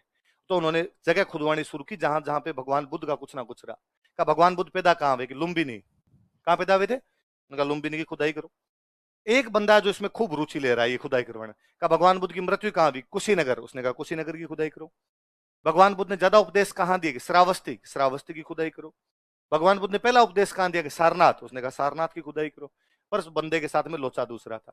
अब वो बंदा बुद्ध भगवान का इतना दीवाना था कि उसको कुछ भी मिलता, जैसे मान लो उसको लाल कोई धागा मिल गया, तो लाल धागा मिला कुछ खुदाई में, उसने लिखा बौद्ध धर्म के लोग लाल रंग के धागे बांधते थे, है ना। उसको कोई ऐसे काले धागे मिल गए, उसने लिखा बौद्ध धर्म के लोग गले में काली ऊन का धागा पहनते थे। उसको पेन मिल गया, उसने लिखा बौद्ध धर्म के लोग पेन का प्रयोग भी करते थे। वो मतलब इतना दीवाना हो गया था बंदा कि वो अपने भोपाल में एक बेगम हुआ करती, उसका नाम था शाहजहां बेगम। क्या नाम था? वो शाहजहां बेगम के पास गया। कहां की बेगम है? भोपाल। कहां की बेगम है? इस भोपाल की शाहजहां बेगम के पास गया। इसको जाके उसने कहा कि शाहजहां बेगम, तुम्हारी राजधानी भोपाल से थोड़ा सा बाहर एक ऊंचे से टीले पर 3 मंदिर है। ऊंचे टीले पर क्या है? यदि तुम मुझे परमिशन दो तो मैं उन 3 मंदिरों को नीचे से उखाड़ के पूरा पहाड़ ले जाना चाहता हूं। पूरा पूरा पहाड़ उखाड़ के ले जाएंगे हम, तो मुझे परमिशन दे दो। बेगम ने कहा मैंने तो नहीं देखा ऐसा कौन सा मंदिर है। चलो मैं दिखा देता हूँ। वो टीले पे लेके गया बेगम का, ये मंदिर है मैम, और उसमें भी आप तीनों नहीं उखाड़ने दो, बीच वाला एक उखाड़ने दो, ये मैं लंदन ले जाना चाहता हूँ। मैडम ने कहा कि नहीं। बेगम ने कहा ले जाने तो नहीं देंगे, तेरे को यहाँ बैठ के कोई डेंटिंग पेंटिंग तेरी जो करनी है कर कुरा ले, यहाँ से ले जाने तो मैं नहीं दूंगी। वो जिस मंदिर को उखाड़ने की बात कर रहा था वो सांची का महान स्तूप है। क्या है वो? सांची का नाम सुना था? सांची का स्तूप। तो अंग्रेज तो सांची की स्तूप को उखाड़ के ले जाना चाहते थे, भला हो भोपाल की बेगम का। उसने मना कर दिया। यदि वो हाँ भर लेती तो उखाड़ के ले जाते। वो अंग्रेज जो ये सब कर रहा है उसका नाम है अलेक्जेंडर कनिंघम। क्या नाम है? Father of archaeology in India. Bharat में पुरातत्व का कोई जनक था तो वो कौन था? Alexander Cunningham. क्या नाम है? इस अलेक्जेंडर कनिंघम जो भारत में पुरातत्व का जनक है, इसने राजस्थान में पुरातत्व के लिए जो बंदा भेजा उसका नाम है कार्लाइल। क्या नाम है? इसलिए कार्लाइल को हम क्या कहते हैं? तो भारत में पुरातत्व का जनक कौन? राजस्थान में पुरातत्व का जनक कौन? याद रहेगी बात। ये कनिंघम इतना दीवाना हो गया था, खुद के पैसे लगा लगा खुदाई करवाई बेचारे, कि खुदाई करो यार, यहाँ पे खुदाई करो, यहाँ पे खुदाई करो। सरकार को कहा कि मुझे रुपए दो, पर अंग्रेज व्यापार करने आए थे, बिजनेसमैन थे। अंग्रेजों ने कहा खुदाई करवाने से नीचे कुछ मिले सोना चांदी तो रुपए दे। उसने कहा मिले तो कुछ ही नहीं हो सकता, कुछ भी ना मिले। तो उसने कहा रुपए नहीं मिले। तो उसने दोस्तों से पैसे मंगा लिए, दोस्तों का पैसे भेजो, पर दोस्त कब तक रुपए देंगे? खुद के रुपए लगा कब तक खुदाई करवाओगे? ये बेचारा चला गया। भारत में एक बहुत अच्छा गवर्नर जनरल आया, उसका नाम था लॉर्ड कर्जन। कौन था? और लॉर्ड कर्जन ने 1904 के आसपास में एक डिपार्टमेंट बना दिया, आर्कियोलॉजी डिपार्टमेंट। कौन सा डिपार्टमेंट? अब डिपार्टमेंट का तो काम ही खुदाई करना है। अब डिपार्टमेंट को हर साल पैसे मिलने लग गए। डिपार्टमेंट की हालत तब सुधरी जब डिपार्टमेंट में एक बहुत अच्छे डीजी आए, जॉन मार्शल। क्या नाम था डीजी का? एक डायरेक्टर जनरल बन के आए जॉन मार्शल नाम के। जॉन मार्शल बड़े मस्त आदमी थे, और जॉन मार्शल ने डिपार्टमेंट को थोड़ा ढंग से किया, खुदाइयां उदाइयां थोड़ा ढंग से करवाई। और जॉन मार्शल एक दिन बैठे बैठे एक पुरानी फाइल देख रहे थे, पुरानी फाइलों को संभाल रहे थे। उनको एक पुरानी फाइल मिलती है 1856 की। कब की फाइल मिलती है? 1856 की एक फाइल मिलती है। ये सब बातें 1920 के बाद की है, जब जॉन मार्शल वो फाइल देख रहे हैं। 1856 की एक फाइल है। फाइल 2 इंजीनियर बंधुओं द्वारा भेजी गई है। 2 इंजीनियर भाई है जिनके नाम है जॉन ब्रेंटन और विलियम ब्रेंटन। क्या क्या नाम बताओ देखे? जॉन ब्रेंटन और 2 इंजीनियर भाई है, वो 2 एक फाइल बना के भेज रहे हैं। उस फाइल में उन्होंने लिखा, हम दोनों भाई जॉन ब्रेंटन और विलियम ब्रेंटन लाहौर से कराची के बीच रेलवे लाइन बिछा रहे हैं। कहां से कहां के बीच? लाहौर से कराची के बीच में क्या बिछा रहे हैं? भारत में पहली रेल चली थी बॉम्बे से थाने। पहली रेल कहां चली थी? 1853। कब चली? उसके बाद पूरे भारत में रेलवे लाइन बिछ रही है, तो 1856 में रेलवे लाइन बिछ रही है लाहौर से कराची। बिछाने वाले भाई कौन है? जब ये रेलवे लाइन बिछा रहे थे तब इन्होंने वहां जो लोकल मजदूर थे उनको कहा कि यार ईंटें चाहिए, पक्की ईंटें। पक्की ईंटें बताओ कहां मिल सकती है? अपने को ये रेलवे लाइन के नीचे बिछाने के लिए चाहिए। और मजदूरों ने कहा कि साहब अपने जहां रेलवे लाइन बिछा रहे इससे थोड़ा सा आगे एक गांव है, उस गांव में एक मिट्टी का टीला है, उस मिट्टी के टीले को आप हटाओगे तो वहां पे ईंटें ईंटें पड़ी है। इन इंजीनियर भाई जॉन ब्रेंटन विलियम ब्रेंटन ने कहा मूर्खों, ईंटें खूब सारी चाहिए और पक्की चाहिए, टीले से उठा लो। वैसे कहां से उठा के लाए? गांव वालों ने कहा साहब जहां तक ये बात है कि खूब सारी चाहिए तो हम 3 पीढ़ी से मकान बना रहे हैं, वो ईंटें उठा उठा उठा के अभी तक तो खत्म हुई। जहां तक बात है पक्की की, तो सर मम्मी की सौगन एक बार सिर भिड़ा के देख लो। यदि सिर फूट जाए और ईंट बच जाए तो आप मान लेना पक्की है, और यदि सिर ना फूटे ईंट फूट जाए तो क्या है? कच्ची। जॉन ब्रेंटन, विलियम ब्रेंटन ने ईंटें देखी, ईंटें बहुत पसंद आई, वो सारी ईंटें उखाड़ लाए और ईंटें उखाड़ के उन्होंने वहां पर क्या बिछा दी, रेलवे लाइन पर। बेचारे भले आदमी थे, रिपोर्ट तैयार करके ऊपर भेजी। जब जॉन मार्शल इस रिपोर्ट को देख रहा था तो जॉन मार्शल का ध्यान गया, इतनी ईंटें आई कहां से, एक साथ इतनी ईंटें कैसे मिल सकती है। और जॉन मार्शल ने अपना एक बंदा भेजा कि जाओ उस मिट्टी के टीले को हटाओ। उस बंदे का नाम था दयाराम साहनी। क्या नाम था? और दयाराम साहनी ने जाके जब लेयर उठानी शुरू की, एक लेयर हटाई, दो लेयर हटाई, तीन लेयर हटाई, चार लेयर हटाई, पांचवी लेयर हटाते हटाते नीचे एक पूरा गांव, 5 किलोमीटर के अंदर फैला हुआ एक नगर, जिसके सारे मकान पक्की ईंटों के बने हुए, जिसके मकान डबल मंजिल और ट्रिपल मंजिल के बने हुए, जिसके मकानों के प्रत्येक घर के अंदर एक रसोई बनी हुई है, एक कुआं बना हुआ है, एक बाथरूम बना हुआ है, जिसमें सारे में नालियां बनी हुई है। नालियां सारी की सारी पत्थर की बनी हुई है, नालियां सारी की सारी ऊपर से ढकी हुई है। बीच बीच में नालियों को कचरा साफ करने के लिए मोखे रखे गए, जगह रखी गई है। नालियां गांव के बाहर एक बड़े नाले में मिल रही है, बड़ा नाला गांव के बाहर जा रहा है ताकि गांव में सफाई रहे, गांव में किसी भी नाली का पानी फैले। सारे के सारे जो मकान बने थे एक सीध के अंदर बने हुए, एक भी मकान का दरवाजा रोड की तरफ नहीं खुल रहा है, रोड के दूसरी साइड में खुल रहा है। एक भी मकान के ग्राउंड फ्लोर के ऊपर किसी प्रकार की खिड़की नहीं है, उसके सेकंड फ्लोर के ऊपर खिड़कियां मिल जाएगी लेकिन ग्राउंड फ्लोर पे खिड़कियां नहीं थी। सारी जो रोड थी वो पक्की बनी हुई थी, रोड पूरी नाक की डंडी की सीध में 90 डिग्री के एंगल पे काटती हुई, समकोण पर बनी हुई सारी रोडें जो थी एक दूसरे को काट रही थी। ग्रिड था, ग्रिड पूरा शतरंज, शतरंज होता है जैसे अपना तो चेस गेम होता है, चेस बोर्ड की तरफ बसा पूरा का पूरा नगर। उसने कहा ये क्या है, पूरा शहर है नीचे, वेल प्लान्ड वेल मैनेज्ड शहर है, जिसमें नालियां है, कुएं हैं, रसोई है, स्नान घर है। गांव वालों से पूछा कब का है, गांव वालों को हमें तो पता ही नहीं, तुमने देखा है। उसने जॉन मार्शल को कहा कि जॉन मार्शल भयंकर चीज है नीचे, ये बना कब, किसने बनाया, ये नहीं समझ में आ रहा है। तो जॉन मार्शल ने कहा होल्ड, किसी को बताना नहीं, एक बार थोड़ा दिमाग लगाते हैं क्या करते हैं। और वो कुछ दिमाग लगाते, कुछ बताते, अगले ही साल एक और वैसा वैसा गांव मिलता है रखालदास बनर्जी को। किसको मिलता है? जो पहली साल गांव मिला था वो पंजाब के अंदर गांव था और उस गांव का नाम था हड़प्पा। क्या नाम था? अगले साल जो गांव मिल रहा था वो सिंध में एक गांव मिल रहा था, उसका नाम था मोहनजोदड़ो। क्या नाम था? 125 हेक्टेयर में फैली हुई एक बड़ी बस्ती जो डिट्टो हड़प्पा वैसा वैसा मोहनजोदड़ो। पर सबसे बड़ी बात यह थी कि हड़प्पा और मोहनजोदड़ो एक दूसरे से 375 किलोमीटर दूर है। कितने दूर है? 375, 450 किलोमीटर की दूरी पर बसे हुए दो शहर एक जैसे कैसे हो सकते हैं? क्या जयपुर और जोधपुर एक जैसे, या जोधपुर उदयपुर एक जैसे, या उदयपुर अजमेर एक जैसे हैं? तो 375 किलोमीटर की दूरी पर बसे हुए दो शहर जिनमें इतना डिस्टेंस है, एक जैसे क्यों है? इसका मतलब है कोई ना कोई राजा है, जिस राजा ने डायरेक्शन दिया होगा कि सारे घर एक जैसे, जिस राजा ने कहा होगा सब में नालियां होनी चाहिए, बिना नालियों का एक भी घर नहीं होना चाहिए, जिस राजा ने कहा होगा ग्राउंड फ्लोर पर एक भी खिड़की नहीं होनी चाहिए और एक भी दरवाजा रोड की तरफ नहीं खुलना चाहिए, ताकि कोई भी आता जाता आदमी अपने घरों के अंदर झांक ना सके, प्राइवेसी मैटर्स। इसका मतलब वो लोग कोई ना कोई एक निर्देश को फॉलो कर रहे हैं और अंग्रेजों को मजा आया। और उस जॉन मार्शल ने 1924 के अंदर घोषणा की कि दुनिया में पहली बार कहीं पर नगर बने थे, वो देश भारत है। दुनिया में पहली बार कहीं पक्की ईंटों के मकान बने थे, वो देश भारत है। दुनिया में पहली बार कहीं पर पक्की ईंटों की नालियां बनी थी, वो देश भारत है। India is first urban civilization. दुनिया की पहली नगरीय सभ्यता कोई है तो वो कौन सी है? हम बड़े प्राउड के साथ कहते हैं कि जॉन मार्शल जब भारत आए थे और जब वो भारत से गए थे, तब तक उन्होंने भारत को 3000 साल पीछे ले जाकर छोड़ दिया। कितने साल पीछे ले जाकर छोड़ दिया? कि जॉन मार्शल ने भारत को जहां पाया था उससे 3000 साल पीछे ले जाके छोड़। कि जॉन मार्शल जब भारत आए थे तब भारत का इतिहास शुरू हो रहा था 1500 बीसी। कहां से शुरू हो रहा था? और जॉन मार्शल ने जब सिंधु घाटी सभ्यता की खोज कर दी तो अब हमारा इतिहास जा रहा था 4500 बीसी। कहां जा रहा था? तो 1500 से 4500 बीसी कितने साल पीछे चले गए? 3000। तो जॉन मार्शल ने भारत को जहां पाया था उसे कितने हजार साल पीछे ले जाके छोड़ दिया। अब जब हड़प्पा मोहनजोदड़ो मिल गए तो उन्होंने कहा और खोदो रे। और अब जब खुदाई शुरू की उस साइड में, पाकिस्तान वाले पंजाब और पाकिस्तान वाले सिंध में, तो हर जगह सेंटर मिले।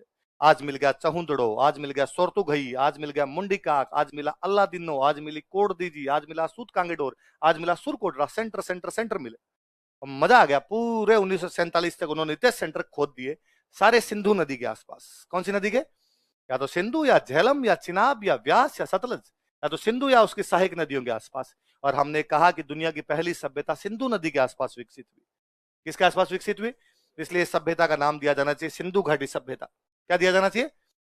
कि दुनिया की पहली नगरीय सभ्यता सिंधु नदी के आसपास है, इसलिए नाम क्या दिया जाए इसका। पर दुर्भाग्य 1947 में हमारा देश आजाद हुआ, आजादी के साथ में हुआ पार्टीशन, आजादी के साथ में हुआ विभाजन, और जैसे विभाजन हुआ तो वो सारे सेंटर जो 47 तक हमने प्राप्त किए थे वो सारे पाकिस्तान चले गए। हड़प्पा, मोहनजोदड़ो, चहुंदड़ो, सूतकांगिडो, ये सारे के सारे कहां चले गए। और अब पाकिस्तान वालों ने अपने को आगे एनसीडी चेंज करो रहे।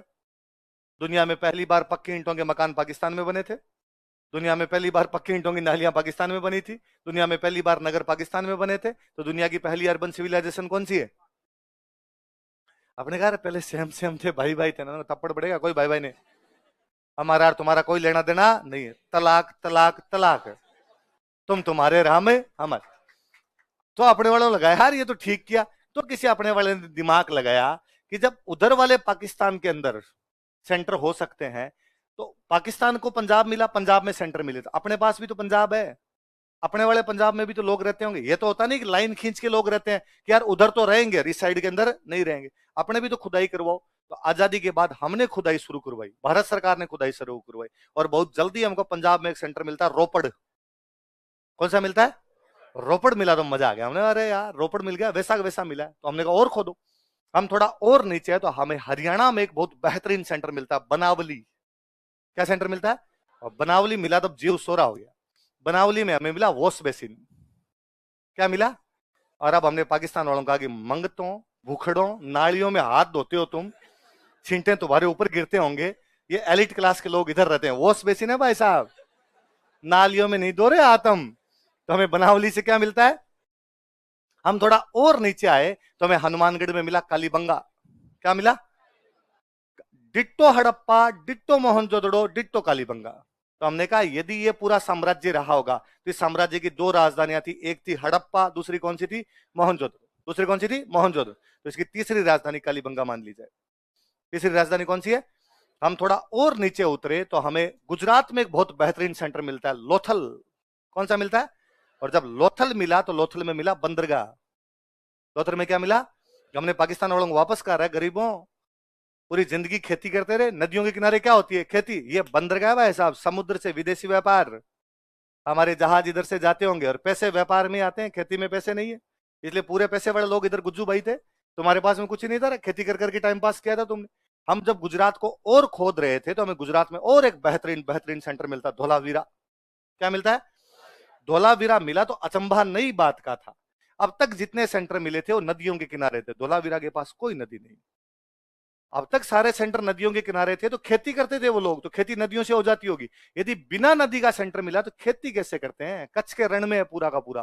तो हमें वहां से मिला तालाब। क्या मिला, तो हमें पता चला गया ड्रिप सिंचाई, तालाब से खेती करना सीख ली इन लोगों ने कि बरसात का पानी स्टोर कर लेंगे किसमें, तालाब में, तालाब से पाइप वाइप लगा के बाद में पानी किसके अंदर लेके चले जाएंगे, खेत। हमें और पता चला कि धोलावीरा में मिला स्टेडियम। क्या मिला धोलावीरा में, तब हमने कहा फीफा इधर होता था। और हमें स्टेडियम नहीं मिला, धोलावीरा के उस स्टेडियम के बाहर मिला एक नोटिस बोर्ड।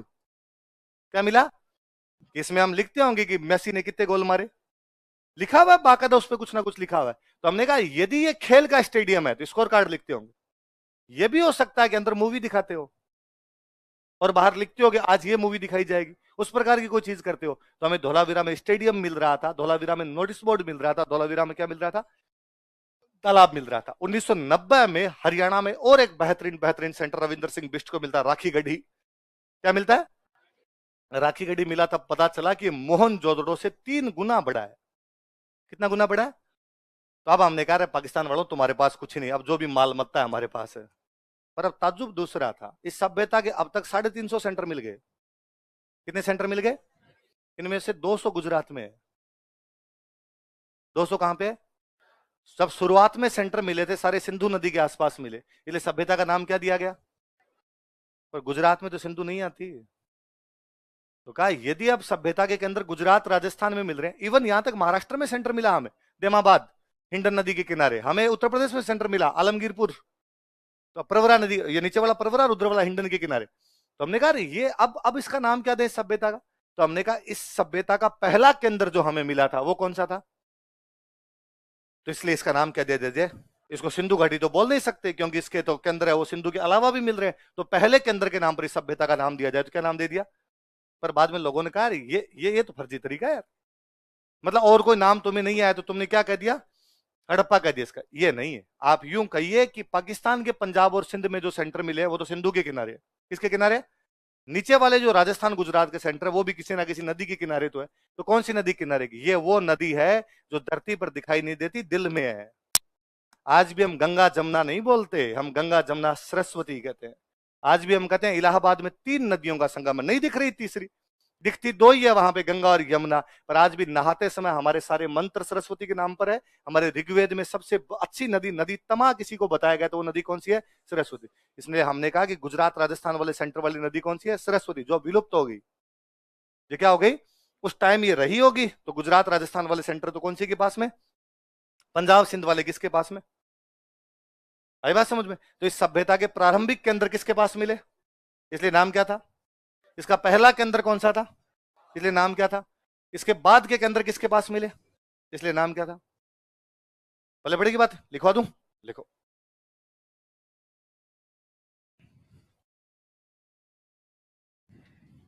लिखो। प्रारंभ में इनिशियली इस काल के अधिकतर केंद्र सिंधु नदी के किनारे स्थित थे या सिंधु नदी के किनारे प्राप्त हुए। इस काल के अधिकतर केंद्र, most of sites of this era, most of sites of this era, इस काल के अधिकतर केंद्र सिंधु नदी के किनारे प्राप्त हुए। Are located near river Indus, Sindhu नदी के किनारे प्राप्त हुए। Are located near river Indus, Sindhu नदी के किनारे प्राप्त हुए। अतः इसे सिंधु घाटी सभ्यता कहा जाता है। So it is called as Indus valley civilization. अतः इसे सिंधु घाटी सभ्यता कहा जाता है। So it is called as Indus valley civilization. अतः इसे सिंधु घाटी सभ्यता कहा जाता है।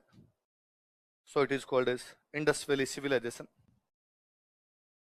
क्या कहा जाता है इसे? सिंधु घाटी सभ्यता कहा जाता है। दूसरा लिखो। हड़प्पा इस सभ्यता का प्रथम केंद्र था। हड़प्पा इस सभ्यता का प्रथम केंद्र था। Harappa was first centre of this civilization, जो अपने को मिला था ना। हड़प्पा इस सभ्यता का प्रथम केंद्र था। Harappa was first centre of this civilisation. Harappa इस सभ्यता का प्रथम केंद्र था। Harappa was first centre of this civilisation. अतः इसे हड़प्पा सभ्यता भी कहा जाता है। So it is also called as Harappan civilisation. अतः इसे हड़प्पा सभ्यता भी कहा जाता है। So it is also called as Harappan civilisation.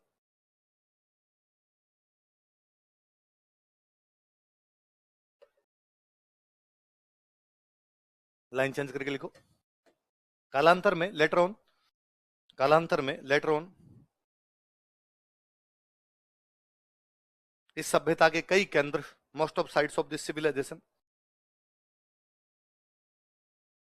इस सभ्यता के कई केंद्र, most of sites of this civilization प्राचीन सरस्वती नदी के किनारे स्थित है। Are located near ancient Saraswati river. प्राचीन सरस्वती नदी के किनारे प्राप्त हुए, ये लिख लो, प्राचीन सरस्वती नदी के किनारे प्राप्त हुए। Are located near ancient Saraswati river. प्राचीन सरस्वती नदी के किनारे प्राप्त हुए। Are located near ancient Saraswati river. अतः इसे सिंधु, प्राचीन सरस्वती नदी के किनारे प्राप्त हुए। अतः इसे सिंधु सरस्वती सभ्यता भी कहा जाता है। So it is also called as Indus Saraswati civilization. अतः इसे सिंधु सरस्वती सभ्यता भी कहा जाता है। So it is also called as Indus Saraswati civilization. तो इस सभ्यता के 3 नाम है, बताओ क्या क्या नाम है? सिंधु घाटी सभ्यता, हड़प्पा सभ्यता, सिंधु सरस्वती। सिंधु घाटी सभ्यता क्यों कहते हैं? शुरुआत वाले सारे सेंटर किसके पास में मिले? सिंधु। बाद में बाकी नदियों के पास सेंटर मिलने लगे तो पहले सेंटर के नाम पर इसका नाम किया गया। तो पहला सेंटर कौन सा था? और बाद में पता चला कि वो नदी जो नीचे वाले सेंटर मिले कौन सी नदी के किनारे है?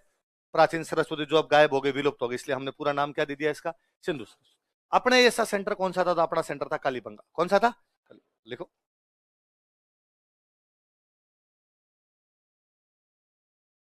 जगह का नाम लिखो, कालीबंगा।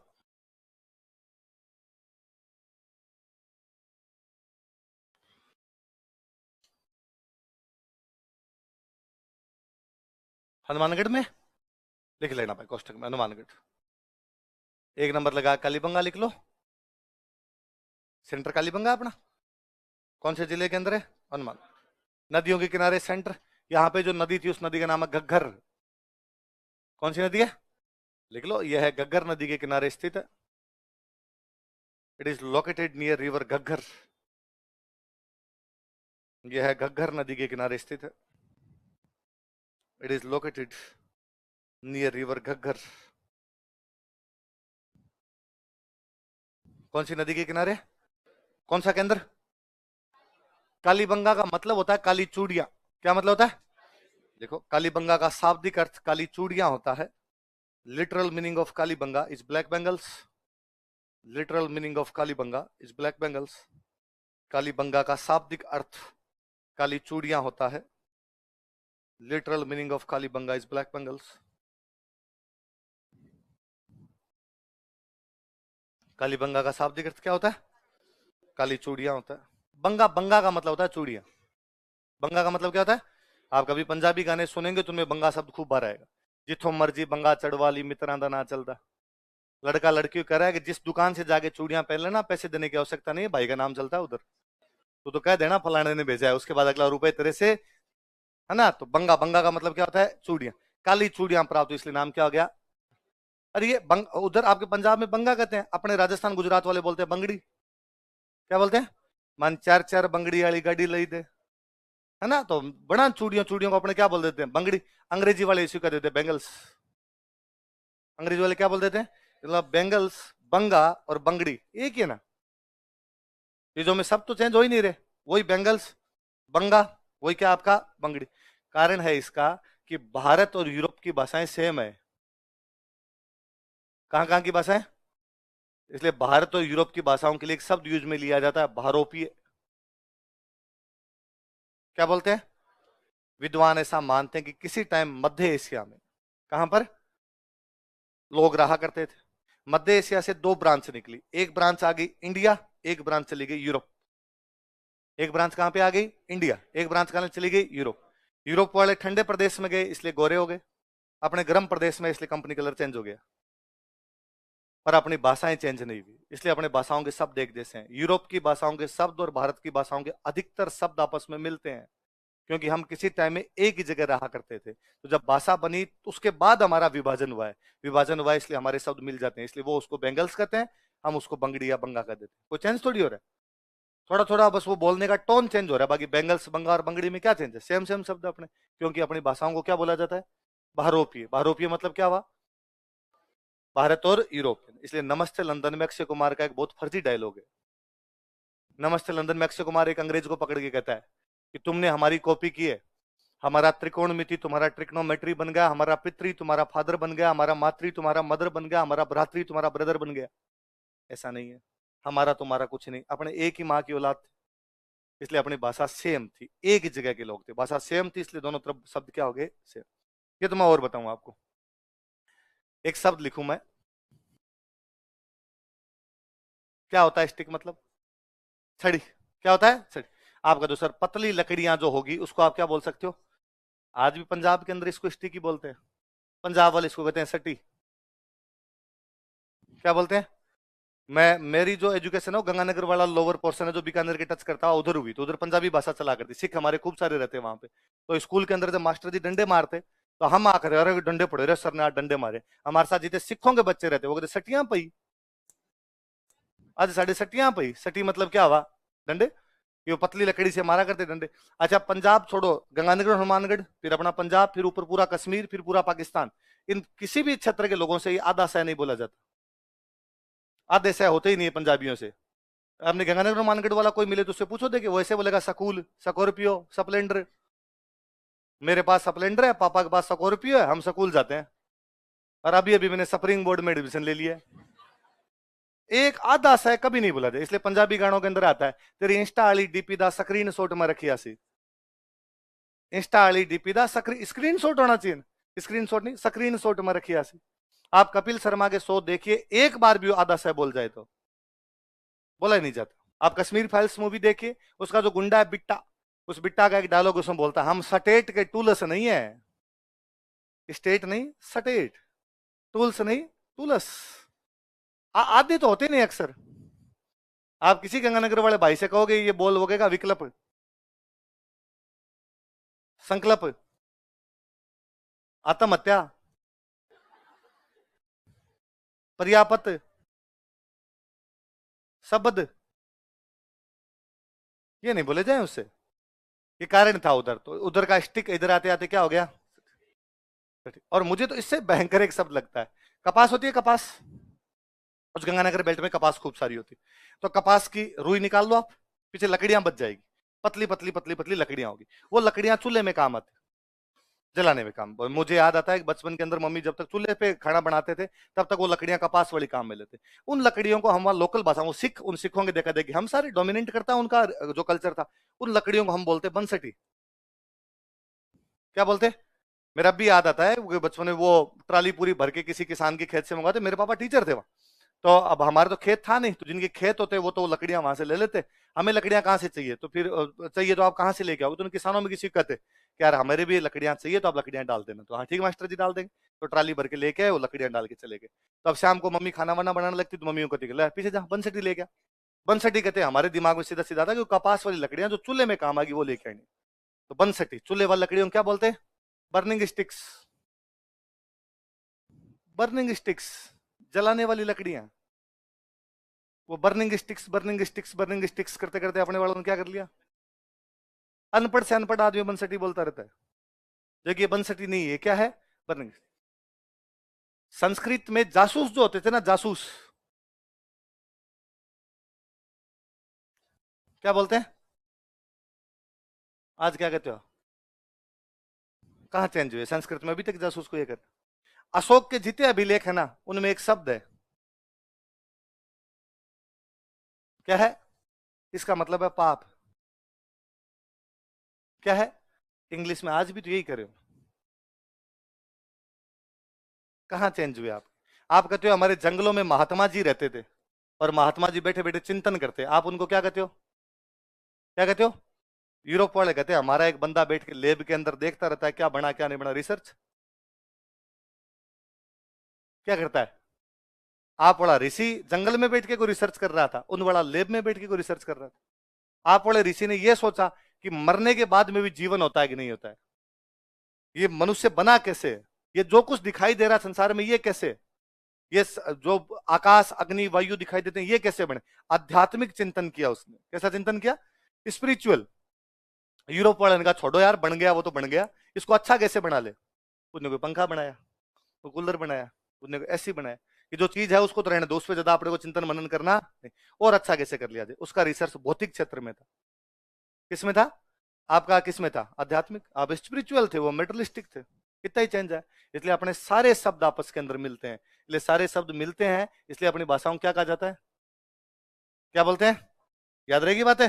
तो ये मैं जब भी ये पढ़ाता हूं कि कालीबंगा का शाब्दिक अर्थ काली चूड़ियां, तो मुझे लगता है क्यों पढ़ाते हैं ये, क्यों बताते हैं हम ये। बंगा का मतलब चूड़ियां ही होता है। दुनिया की हर भाषा में बंगा का मतलब क्या है? चूड़ियां है। यूरोप और अपनी भाषा सेम थी, तो अपनी भाषा में चूड़ियां ही होना और कुछ होना ही नहीं। ये जो घग्गर नदी थी, इसके बारे में सबसे पहले कोई बंदा अपने को जानकारियां देता था, वो था ओरेल स्टाइन। कौन था? एक अंग्रेज था, वो इस नदी का सर्वे करके गया था। तो कोई पूछे घग्गर नदी का सर्वे किसने किया था, तो किसने किया था? लिखो। ओरेल स्टाइन ने घग्गर का सर्वेक्षण किया था। Aurel Stein conducted survey of river Ghaggar. Aurel Stein ने घग्गर नदी का सर्वेक्षण किया था। Aurel Stein conducted survey of river Ghaggar. Aurel Stein ने घग्गर नदी का सर्वेक्षण किया था। Aurel Stein conducted survey of river Ghaggar. Ghaggar नदी का क्या किया था? सर्वेक्षण किया था। एक इटली का एक बंदा कई दिन बीकानेर में जॉब करके गया था, एलपी तेसितोरी करके क्या गया था, बीकानेर में मर गया था बाद में। क्या नाम बंदे का बताओ देखे? इटली का था। कहां का था एलपी तेसितोरी? इटली का। आगे मैं बीकानेर पढ़ाऊंगा तब एलपी तेसितोरी की और बातें बताऊंगा। 1919 के अंदर बीकानेर में मरा था, 5 साल बीकानेर में रहा था, 1914 से लेके 1919 तक। किताबों की ट्रांसलेशन करता था, राजस्थानी भाषा आती थी, तो राजस्थानी भाषा की किताबों का ट्रांसलेशन का काम इटली का एक बंदा बीकानेर में कर रहा था। उसका नाम क्या है? तब ये गंगानगर हनुमानगढ़ बीकानेर के अंडर में आते हैं। तो उसने बीकानेर के राजा को कहा कि यार ये जो गांव है ना, ये कालीबंगा के आसपास, ये पुराने गांव है, खुदाई करवाओ कुछ मिल जाएगा। पर तब बीकानेर के राजा को लगा कि यार फालतू में पैसे लगा देंगे, क्या पता मिले नहीं मिले, इसलिए उन्होंने इस तरफ कोई भी ध्यान नहीं दिया। तो इस सभ्यता के बारे में पहली बार कोई जानकारी दे रहा था, वो जानकारी कौन दे रहा था? ऑरेलस्टाइन सर्वे कर गया, पर उसने सभ्यता को नहीं बताया था। सभ्यता के बारे में कोई बता रहा था तो कौन बता रहा था? लिखो, सबसे पहले एलपी तेसीतोरी ने कालीबंगा की जानकारी दी थी। एलपी तेसीतोरी कोष्टक में इटली लिखना। फर्स्ट टाइम एलपी तेसीतोरी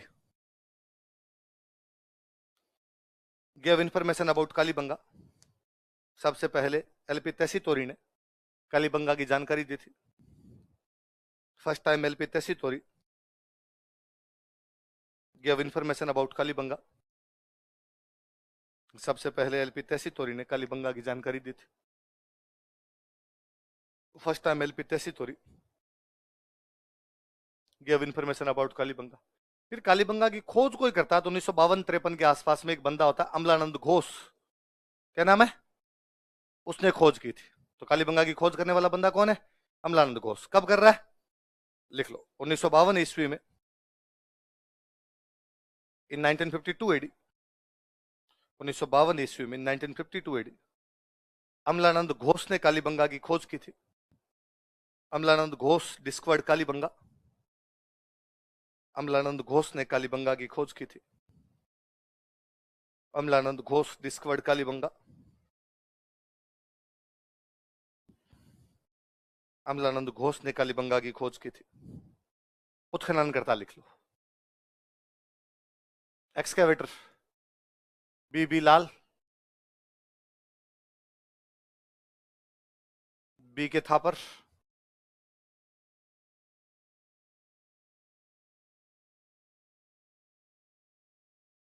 एमडी खरे।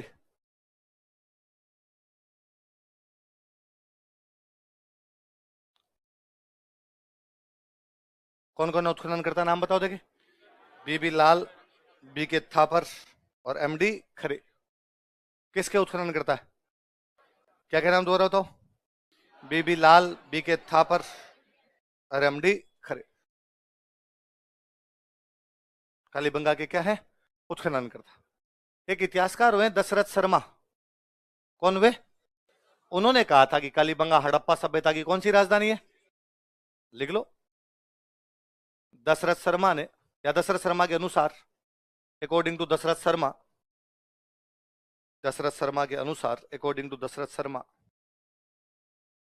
कालीबंगा हड़प्पा सभ्यता की तीसरी राजधानी थी। Kalibanga was third capital of Harappan civilisation. Kalibanga Harappa सभ्यता की तीसरी राजधानी थी। Kalibanga was third capital of Harappan civilisation. Kalibanga Harappa सभ्यता की तीसरी राजधानी थी। Kalibanga was third capital of Harappan civilisation. Harappa सभ्यता कौन सी राजधानी थी? कल पढ़ेंगे, बाकी याद करके आना।